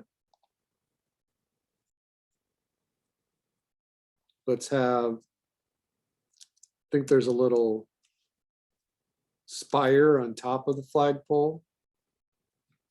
Let's have a bend in the flag itself. From the example that we see, this is moving around right here, which is kind of a nice thing. And let's draw our first flag. So what we're going to do is we're going to look at this and say, you know what, if I start going up, this is the upper limit, and I want a nice gentle S curve like that. So if this shape is upwards, remember that the flag is rectangular, that the bottom needs to follow it. It would be incorrect to draw it this way. It would look weird. It would look weird. All right, so let me take a look at this flag right there. And I'm not convinced that it's like in the center of the stage itself. So I'm going to move it downwards just a little bit. I'm just going to grab it and move it down so that it fits on my stage just a little better. And then I'm going to erase my focal points because they got moved too. And I'm going to put them back in where they belong. This one's right in the middle, upper left, lower left, upper right, lower right. Okay, that's good. All right, so if we look back at our example again, we can see that there's a fold and a little S shape. So we're going to copy that. We're going to put a little S shape and then a fold into the flag itself. Look back over it again and just see if we can capture one of those shapes looks like. And I think this is fine. This works out pretty good. It's a decent looking flag. Remember that flags are rectangular. All right, this shape here, this little fold over, you want to emulate right here. The wind has got this flag pointed towards us. So this is important. This little crease right here, you want to put that in on your layout. This is going to animate into this crease. This little X shape right here is going to animate into this little X shape over here. This little zero shape right here is going to animate into this little zero shape out here. If we go backwards and we create an S shape, then this X actually started way over here. And so what we have is like this arc that's animating across the stage this way. This little zero shape actually came from over here. So we only need this flag though, but it's important to know that this little zero shape is going to animate on an arc that is like this. This little X shape right here is going to animate on an arc that's like that. Oops, I'm sorry. It's going to animate like that. All right, and then we could go backwards and say, this is X2. So this is the down shape. It's going to animate from off the flagpole into X2 position here. And then if there were space, you could see it over there. So this is the 0, 2. And that the 0, 2 is now over here. So this basic shape, this little arc, is going to be moving across the stage. All right, and this, we'll call it C for crease. It's going to animate from this position just straight across into this position here. All right, we're going to probably need a total of 8 drawings. So on our layout, what we're going to do is we're going to make a little mark that is a tangential cut right across the top of the arc of this part of the flag. And we're going to copy it over here where we can't see the flag. And we're going to divide this distance, this space, up into 8 equal parts. All right, so let me take a guess. This would be 4. So I divided it in half, in quarters, and then in eighths. All right, let's see if I counted right. This is drawing 1. This X position here is drawing 1. This X position way out here is drawing number 1. So if we have drawing number 1, 2, 3, 4, 5, 6, 7, 8. Perfect. We have 8 drawings. That's what we're shooting for. Hey, look, drawing number 7 and drawing number 8 are off. We need to go backwards. So this is drawing number 1. This is drawing number 8. This is drawing number 2, drawing number 3, 4, 5, 6, 7, and 8 again, and 1 again. Anybody chime in if they have any questions? All right, so these are equally spaced or close enough to equally spaced. We do the same thing down here, just to be consistent. This distance right here from 1 on this should equal this. So this O position here, it's in a little funky space. Let me just move it backwards a little bit.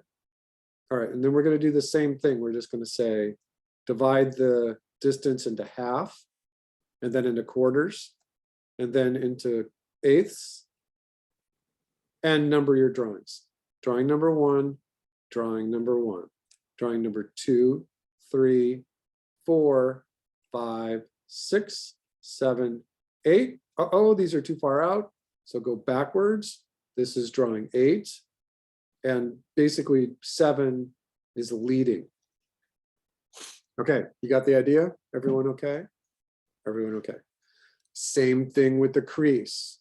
So this crease, it's going to go from this position into this position in 8 drawings. Actually, let's leave this one for our production because we might want to make the crease twice as fast. This distance right here between C and C looks like it's about half. So we might want this crease to go twice as fast. It's just animator's intuition. All right, what else do we need on our layout? Maybe the thickness of the flagpole. So we're going to give either the metal or the wood shape, the little top right there. Maybe we want a little grommet and another little grommet right here. You draw a chord if you want. And then I think that's okay. If you wanted anything else in the background, you can certainly dress it up, use your artistic intuition, but I think we're good. That's our layout. All right, so I'm going to take the opacity down on the layout. It's looking like it's 40% on my background. I want to pick a brown color and I want to put the flagpole on the background.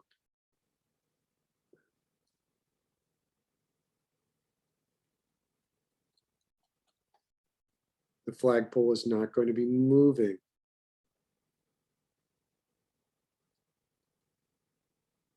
All right, sorry, the line's a little scribbly, but that's okay.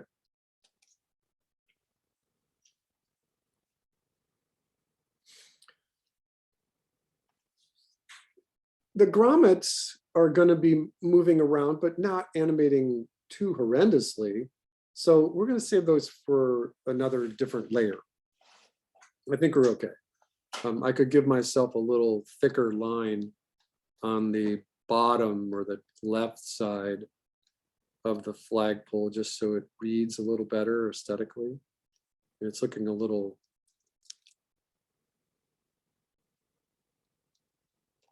scrubbly, but that's okay. All right. So now on our layout, we're going to need 8 drawings on 2s. This is 16 frames. And 16 frames might be too fast. So we might put this on 4s, which will be a total of 32 frames. So we'll see. The 8 right now goes to 16 on 2s. And we'll see what our timing is going to look like. We might take it to 32 frames and our drawings will be on 4s. So on our layout then, drawing number 1 stays as drawing number 1. If we were on 2s, then the numbering would be 1, 3, 5, 7, 9, 11, 13, and 15. 15 is holding for 2 frames, so it's 15 and 16, and then repeats. And those numbers might change if we decide that we want this timing. Okay, so now we have our background, we have our layout, we want to add a layer. And this one is going to be a little different. This is going to be the grommet. So that's going to be those 2 little metal things right there. And sometimes Rough Animator just does not like me. And we're going to give ourselves another layer. We're going to say this is going to be the flag itself.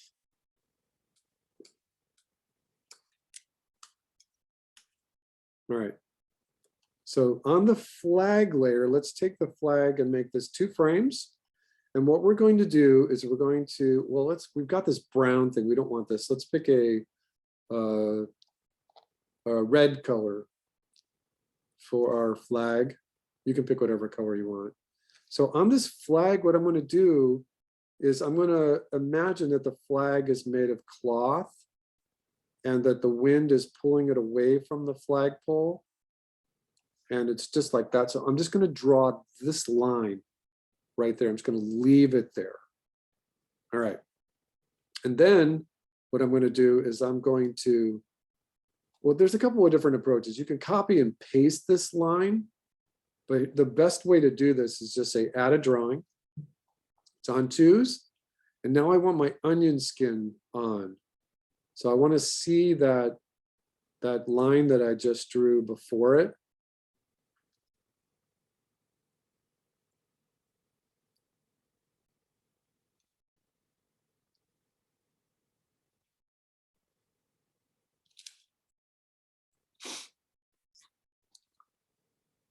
Something's not giving me my line. I need to see that line. Onion skin, 100%, 100%. Why can't I see it?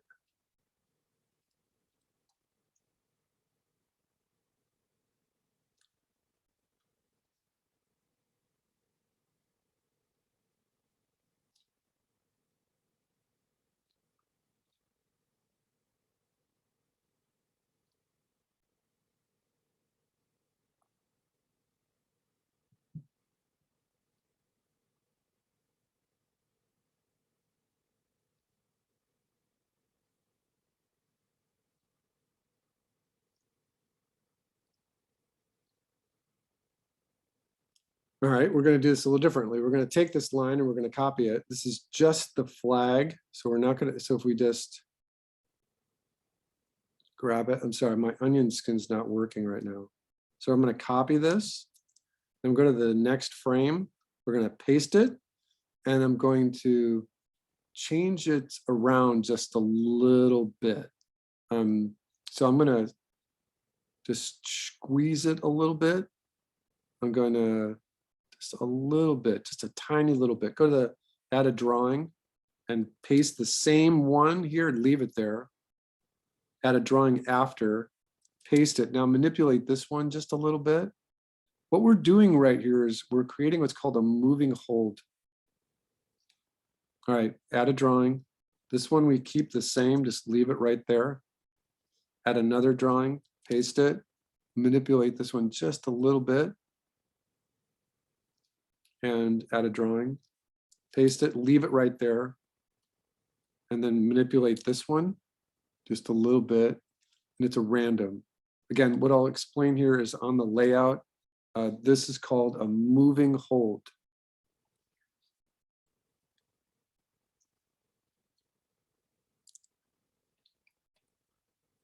You see this in Ed, Ed, and Eddie. You see it in Dr. Katz. You see it all over the place where you want this line to move around just a little bit.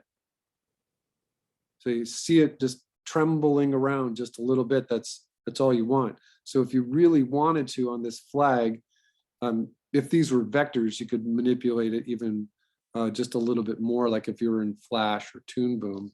But right now, this is what's called a moving hold. It's just jiggling around a little bit. And that's enough to give ourselves the impression that the wind is blowing. All right, with that same color, let's draw in our grommet. Imagine that there's a hole in the flag right here and a hole in the flag right here, and that the grommet is a circular piece of metal.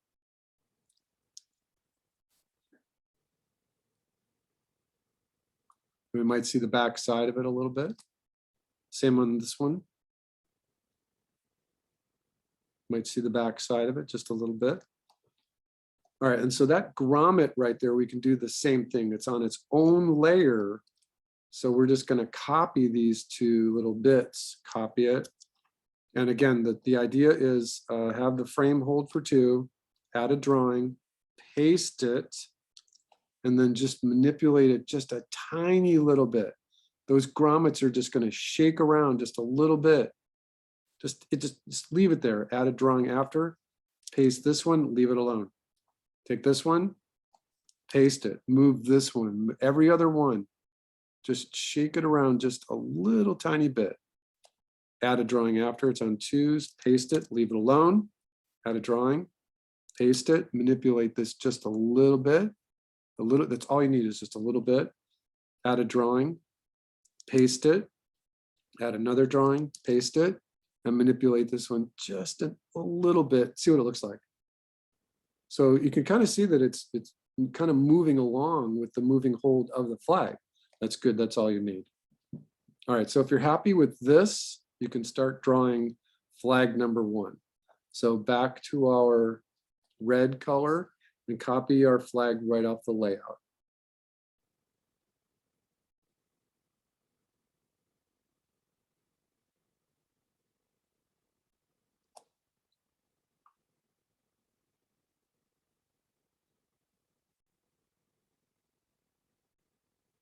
You have a little curl over right there. A little fold. And a little fold. Like I said, we can draw in this crease right here, but we'll figure out the timing for it in a little bit. So what remember is that the top of the node is right here, right? And that top of the node is going to go all the way out. It's going to fall down.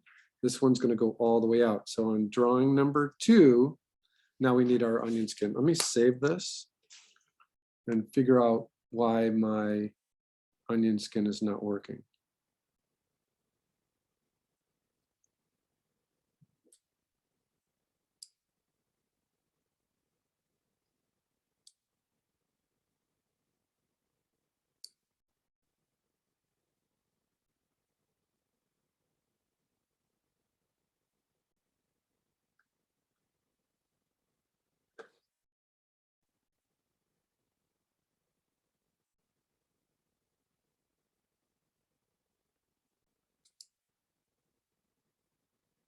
I think you need to click on the onion skin button in the tools.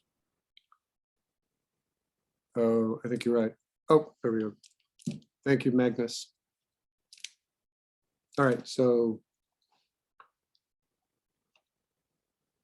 now what I'm going to do is on my, so this is technically my rough, but I'm going to try to keep the rough drawing fairly clean. And so this little node is moving out to this position. It's actually drawing number 3. So what I'm going to do is I'm just going to draw this shape right there. I'm just going to draw that. So what we've got is let's go back to our layout and just look at this a little bit. This little arc that we drew here, it's kind of not convincing because it's moved away a little bit too much. We'll use the same spacing, but we're going to redirect our arc. Oops, you know what? I should be using the arc color. Let me use the arc color. So it's going to be, oh, hey, I thought I picked arc color. it's going to be moving downwards just a little bit. And the same thing goes with this one.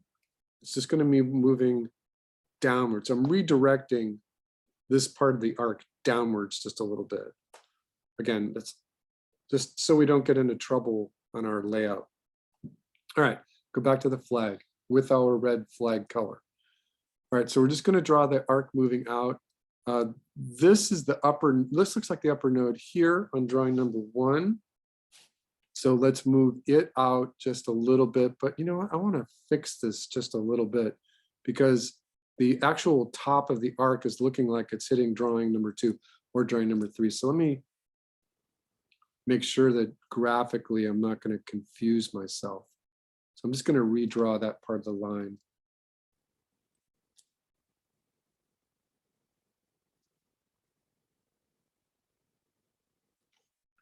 All right, flag number 2. So on this one, this node is moving out to here. So I'm just going to draw that. That's all I'm going to draw. All right, so then the next thing I want to talk about is connecting this to this point. So this little arc right here is moved out to the right a little bit, and it's starting to introduce the down part. It's just starting. So it's just going to start from like right there. And this one's the opposite. So this one is going to be down and it's going to connect to this position right there. That's the beginning of our second drawing. All right, and if you just toggle between them, you can kind of see that it's not doing very much, right? Because there's just nothing really there. On our layout though, I want to make in a completely different color the idea of what's happening with the tip, the corner of the flag. Again, we're on our layout layer. So what does this flag look like? If we look at this animation, you can kind of see that the flag looks like it's just zipping around. You know, it's moving around, but it's actually moving around in a couple of very prescribed manners. One way to do this is that the tip of the flag can move around in a circle. So on the very top of the flag, we're going to say this is drawing number 1.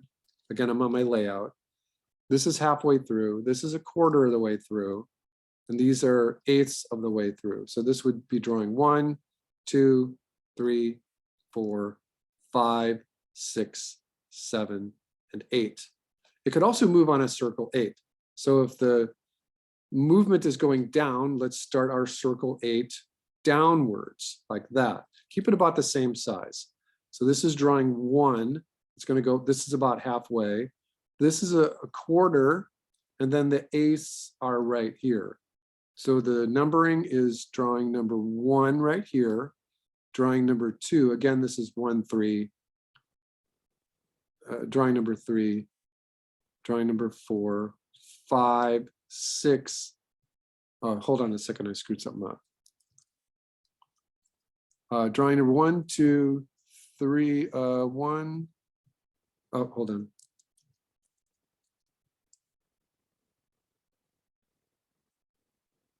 All right, so it's moving this way. This is drawing 2. This is drawing 3, 4, 5, 6, 7, and 8 is over here, like that. All right, and again, those will translate to 1, 3, 5, 7, 9, 11, 13, and 15, but those are just the numerical orders there. So now go back to our flag color. And so you can see that the tip of the flag on drawing number 2 is right here. So it's moving out and to the right a little bit. So this little node right here, this little X2 is moving out to the right a little bit. So just draw that. You can see this is the tangent, move it a little bit to the right. Point it at where the flag tip, flag corner is supposed to be. And then just kind of connect those two shapes. Same thing with this one. So drawing number 1 is 2 is going backwards, so that's right here. This shape is continuing, so there's going to be like a little S shape there, and then continue them. So there's a little fold over happening there. Drawing number 3. All right, so now drawing 3, this shape is here. And the corner is moving down. So this shape is coming in, the down shape is coming in. And I really should have picked a color that was different than red, because let's change it to blue, see what happens. All right, there we go. All right, and it's pointing at that corner right there. All right, now drawing number 3 is out here. And so from the corner, this down shape is moving, and it's coming to drawing number 3. And drawing number 3, the corner is right here. So it's folding over itself. All right, drawing number 4, right here. So the upper arc is like this. And now we're really starting to see the down arc happening right there.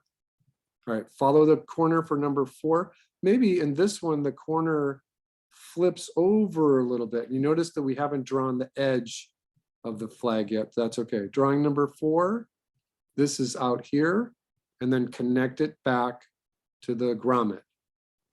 All right, drawing number 4 is here. I think we'll definitely see that. I'm paying attention to the overall dimensions of the flag and just kind of thinking to myself, maybe it does flip over right there. We'll see the underside of the flag for just that 1 or 2 drawings right. This is drawing number 5, drawing number, frame number 9. So we're out here. Now we're definitely going to start seeing the beginning of the upper arc, and then the lower arc is here. All right, drawing number 5. It's going to continue to right there. Oops, it's a crappy line. All right, and then drawing number 5 down here is here, and the lower arc is coming to the right. It's just moving to the right. And now it too is going to have its upward movement coming into the next upper arc happening. So there's like a little wave happening right there. This is drawing number 5. So I think we might have got ahead of ourselves, but that's okay. The end of the flag here there's a lot of flexibility with the position. So I'm just going to leave it right there. All right, drawing number 6. So now we're all the way out here, right there. And now this arc is coming over. This new upper arc is coming to the right. Just connect those. Now this is drawing 6. So bring it here, just kind of leave it tail off. This is drawing 6 out here. Let this node come over and connect back to the grommet. All right, now drawing 7. So 7, we're all the way out here. So now drawing the tip of the flag is there. This under node is going like this and like that. Oops, that's a crappy line. Let me fix that. All right, and then this one is drawing number 7.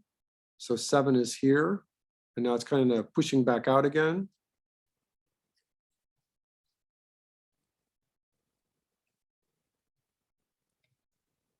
All right, there we go. And then drawing 8. So what we need to do then is take the darker blue line that we have and just do an in-between to our layout. So this blue line is going to move up about halfway to this line right there.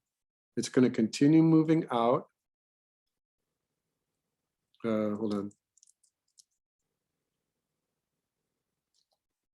And it's going to move into this drawing 8's position, which is right here. All right, and then drawing number 8, the tip of the flag is right here. This node is moving out into this position. You see the blue right there? Okay, good. It's moving up. And the cool thing about doing this waveform animation like this is that because of the wind having the most animation on the tip of the flag out here, you can get away with a lot of variation, a lot of variability. Let's take a look and see what we've got. The flag is definitely moving okay. I don't need to see the grommet. or the moving hold. I think that's moving fine. But you can see that just by the way that I've paid attention to this little node right here on drawing 1, moving out to this position here and drawing 2, and then moving out to here on drawing 3, and then moving out to here on drawing 4, and moving out to here on drawing 5. Drawing 6 is right here. Drawing 7, it's going to flip over, and drawing 8, it's an in between to the drawing number 1. Let's do the same thing with the top so you can see that more clearly. This is the top node. It moves out to here. Then on drawing 3, which is frame 5, it moves to here. That's the little top part of the arc. And then here in the next drawing, it's here. The next drawing, it's here. So that's important. Knowing that you're following this little upper node from this position to this position to this position is why it gets to read. The tricky thing is to know what to do with the shape of the wave happening. So in this animation right here, our node is looking just about like that. So we've got this over, let me do it this way, because we're on the layout right now. Oops. I'm on the layout, so I can just draw the scale. So even though this is drawing number 1, the whole distance of the arc is moving like this. So I'm just copying that arc. And remember that this shape right here, which I'm going to do with a little scrubbly line like this, is animating basically straight across into this part here. So that is just moving straight across. So this upper arc here is moving straight across to what would be over here. And so that's just the whole idea of how you get this to work. Here's a big hint for you. Is everybody ready for their big hint? Here's the big hint. I'm going to pick an obnoxious green color. What's actually happening here is that you've got a giant circle. What's actually happening is that there's this giant circle right here that is really only animating on the arc. So if the flag is moving like that, then the giant circle is moving like this. And all the top of the flag is this part of the circle moving from left to right. It just so happens that on the flag, hey, look, there's another one over here. There's another one over here that's moving, and it's basically the same size from here over to here. A giant circle. On the bottom, this giant circle right here is moving from here way over to here again. So it's almost as if I'm on my layout, so I can do this. It's almost like you're taking a bouncing ball and you're just animating it straight across the page at an even pace, but you're only drawing the top. You're only drawing this part for each one of those frames. That's what you're doing. You're animating just the top of the circle. And I say circle because it's really not a sphere. All right, is that a good hint for everybody? All right, let me take the opacity down on our layout a lot. Let's play it, see what it looks like. So I think it's starting to work pretty well. Let's finish the edge of the flag itself. Let me go back to our main flag color. Let's go out to the second drawing here. So now we're in red. And the idea here is that you have to pay attention to what's happening with the corner of the flag. It's moving down and to the right a little bit. So draw this line, just really lightly, move it down and to the right just a little bit. This little crease is moving to the right. So just start by animating it to the right, stop. Drawing number 3 is going down and to the right. So connect it. Just get that to connect to where it was. And it'll be okay. Just trust yourself that there's This is where the edge of the flag animation can be kind of forgiving. Go to the next key. And now we're on drawing number 3, we're on frame number 5. So this is where drawing 3 is. It's moving to the right, so just start it. This is the crease moving out a little bit. This is drawing 3 here. So just get it to connect. Remember that the flag is not going to squash or stretch. And this is not good. So it's not elongating. It's just pushing out to the right just a little bit. That's all it's doing. Next keyframe. All right, now we're on drawing or frame number 7, drawing number 4. I can see from my layout here that this was working. Now it's moving the other way. Now it's this edge of the flag is moving to the left a little bit. And this crease, it's going to overlap this shape right here. So just make it one shape. Drawing number 4 is right here. So just connect it like this. And you could shade this in just a little bit because it's the bottom, it's the back side of the flag. And then go to the next keyframe. This is drawing number 5, frame number 9. The flag, the top of the flag corner on the right continues to move to the left. And on this one, it's kind of staying in the same place. So just connect it. It's okay if those lines are on top of each other for just 2 frames. You don't want to kill the animation totally. Go to the next frame. All right, now this frame 6, this is where the drawing number 6, frame number 11. This is where the back side of the top right corner is flipping around behind it. You don't see that, so don't worry about it. It is moving to the left just a little bit.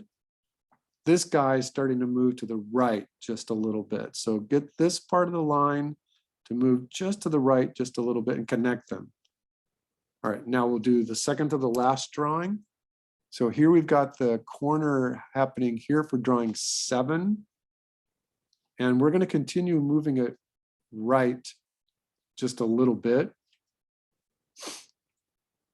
And then connect it. And we've done 2 drawings here where we've seen the back side.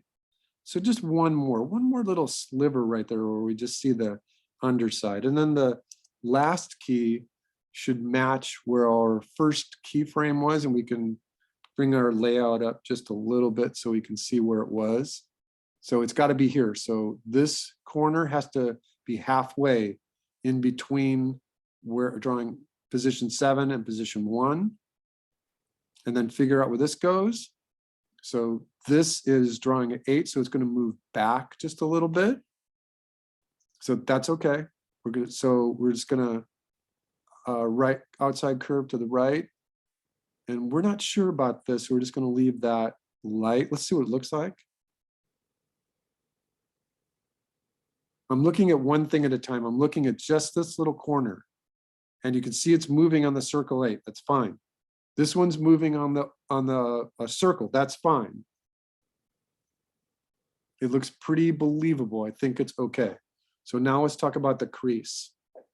In drawing number 1, the crease is here. And in drawing number 1, the crease is also here.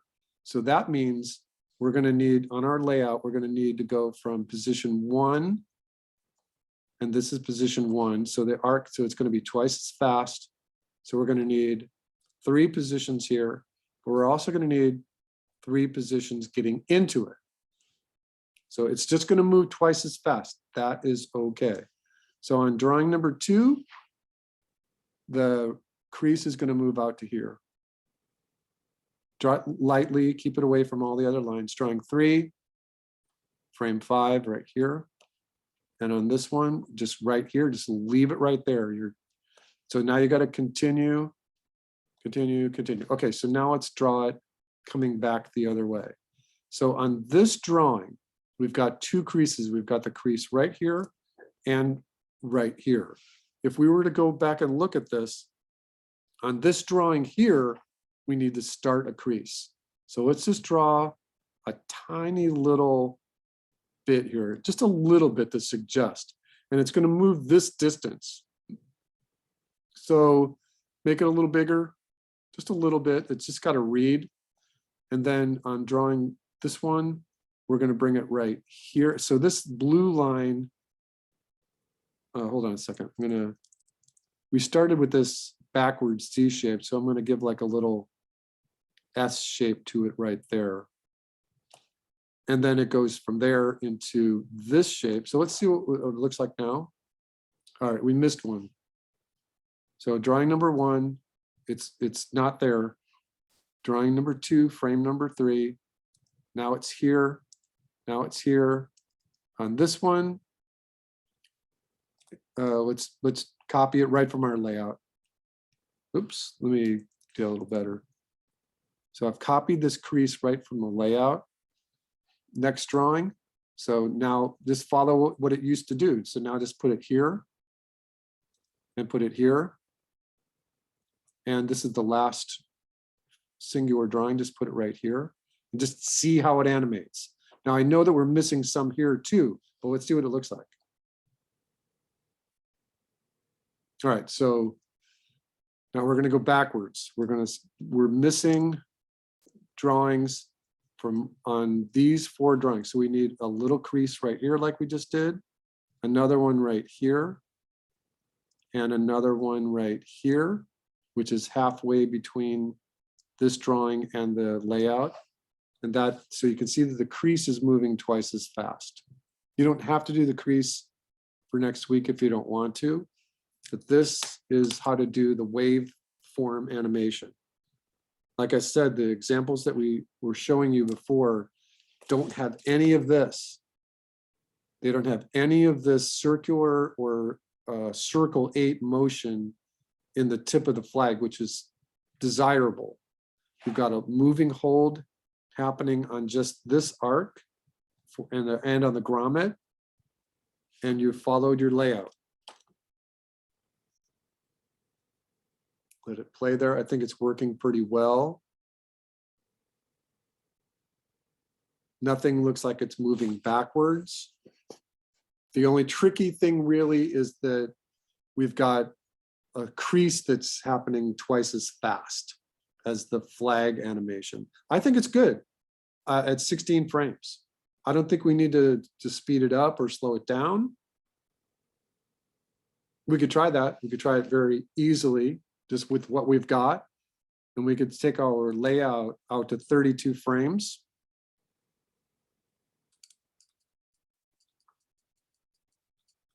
And then put all of these on force. So we're just going to take every single drawing and put it on force.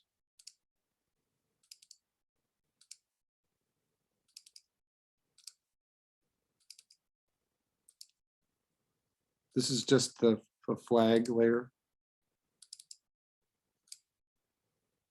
And the same thing with the grommet and the moving hold.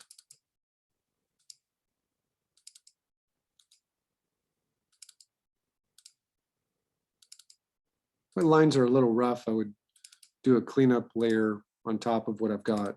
Let's see what it looks like on force.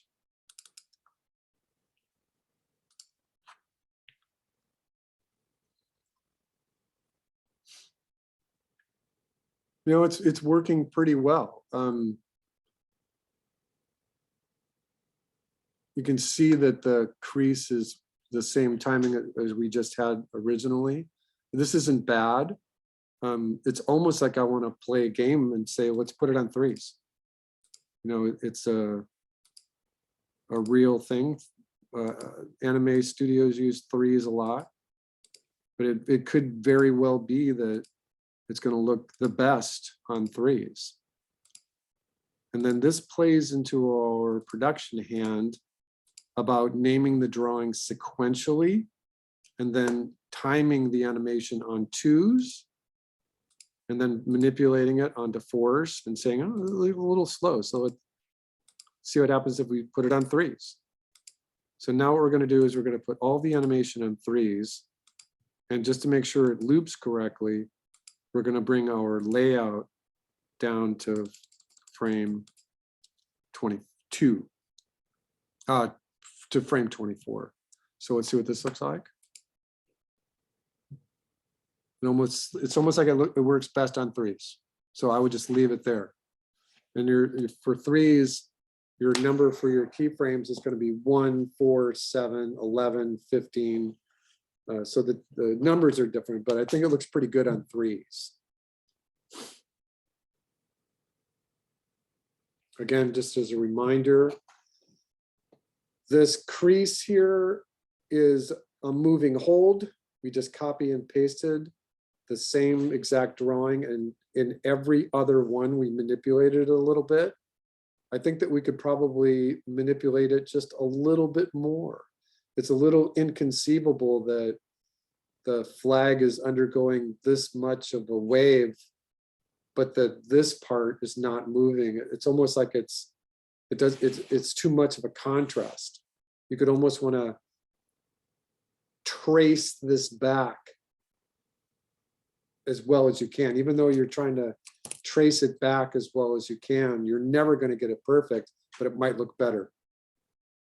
All right, so that's your flag animation. The dog waving is real, the tail wag on a dog is really easy, but remember that tail wag can look like this, is basically what we did, but then the lion is more of what we're doing right now. And you can see that the tip of the tail for the lion, it's like moving on a circle 8. So you just do this tail wag, make sure you got it working, and then do your flag. You can see the little dots that I drew following those nodes. And that's a big key for you. That's a big help to understand how those little nodes work. You don't have to do the crease if you don't want to. You can save it for later.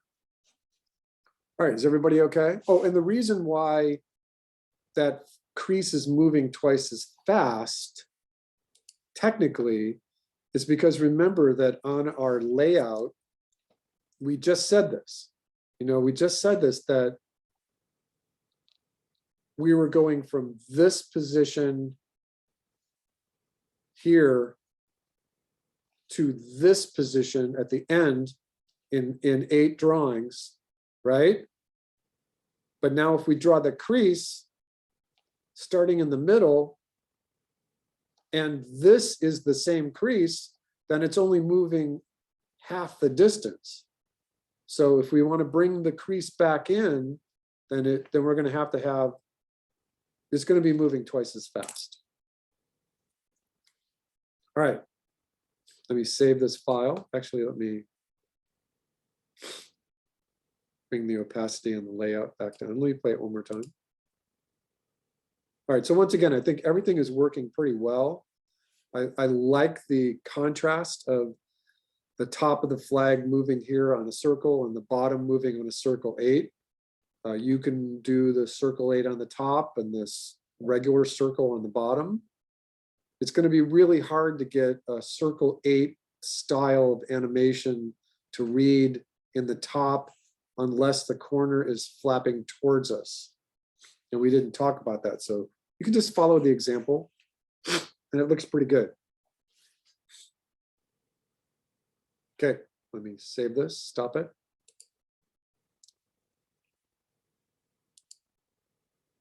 How did that go? Does that look okay for everybody? So the dog tail is really easy. It's 4 drawings. Flip, flip, flip, flip, flip.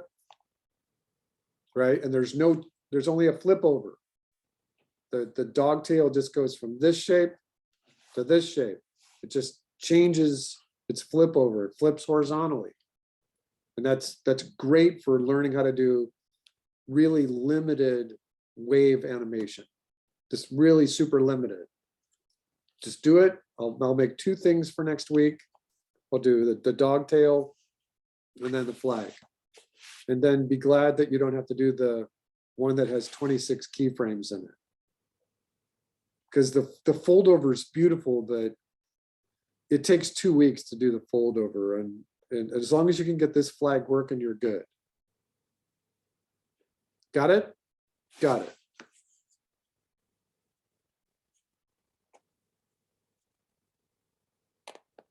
All right, do I have any questions, comments, complaints, criticisms? Kit Kat bars? Kibble, anything that starts with a K sound? All right, you're out 5 minutes early. We will see you next week.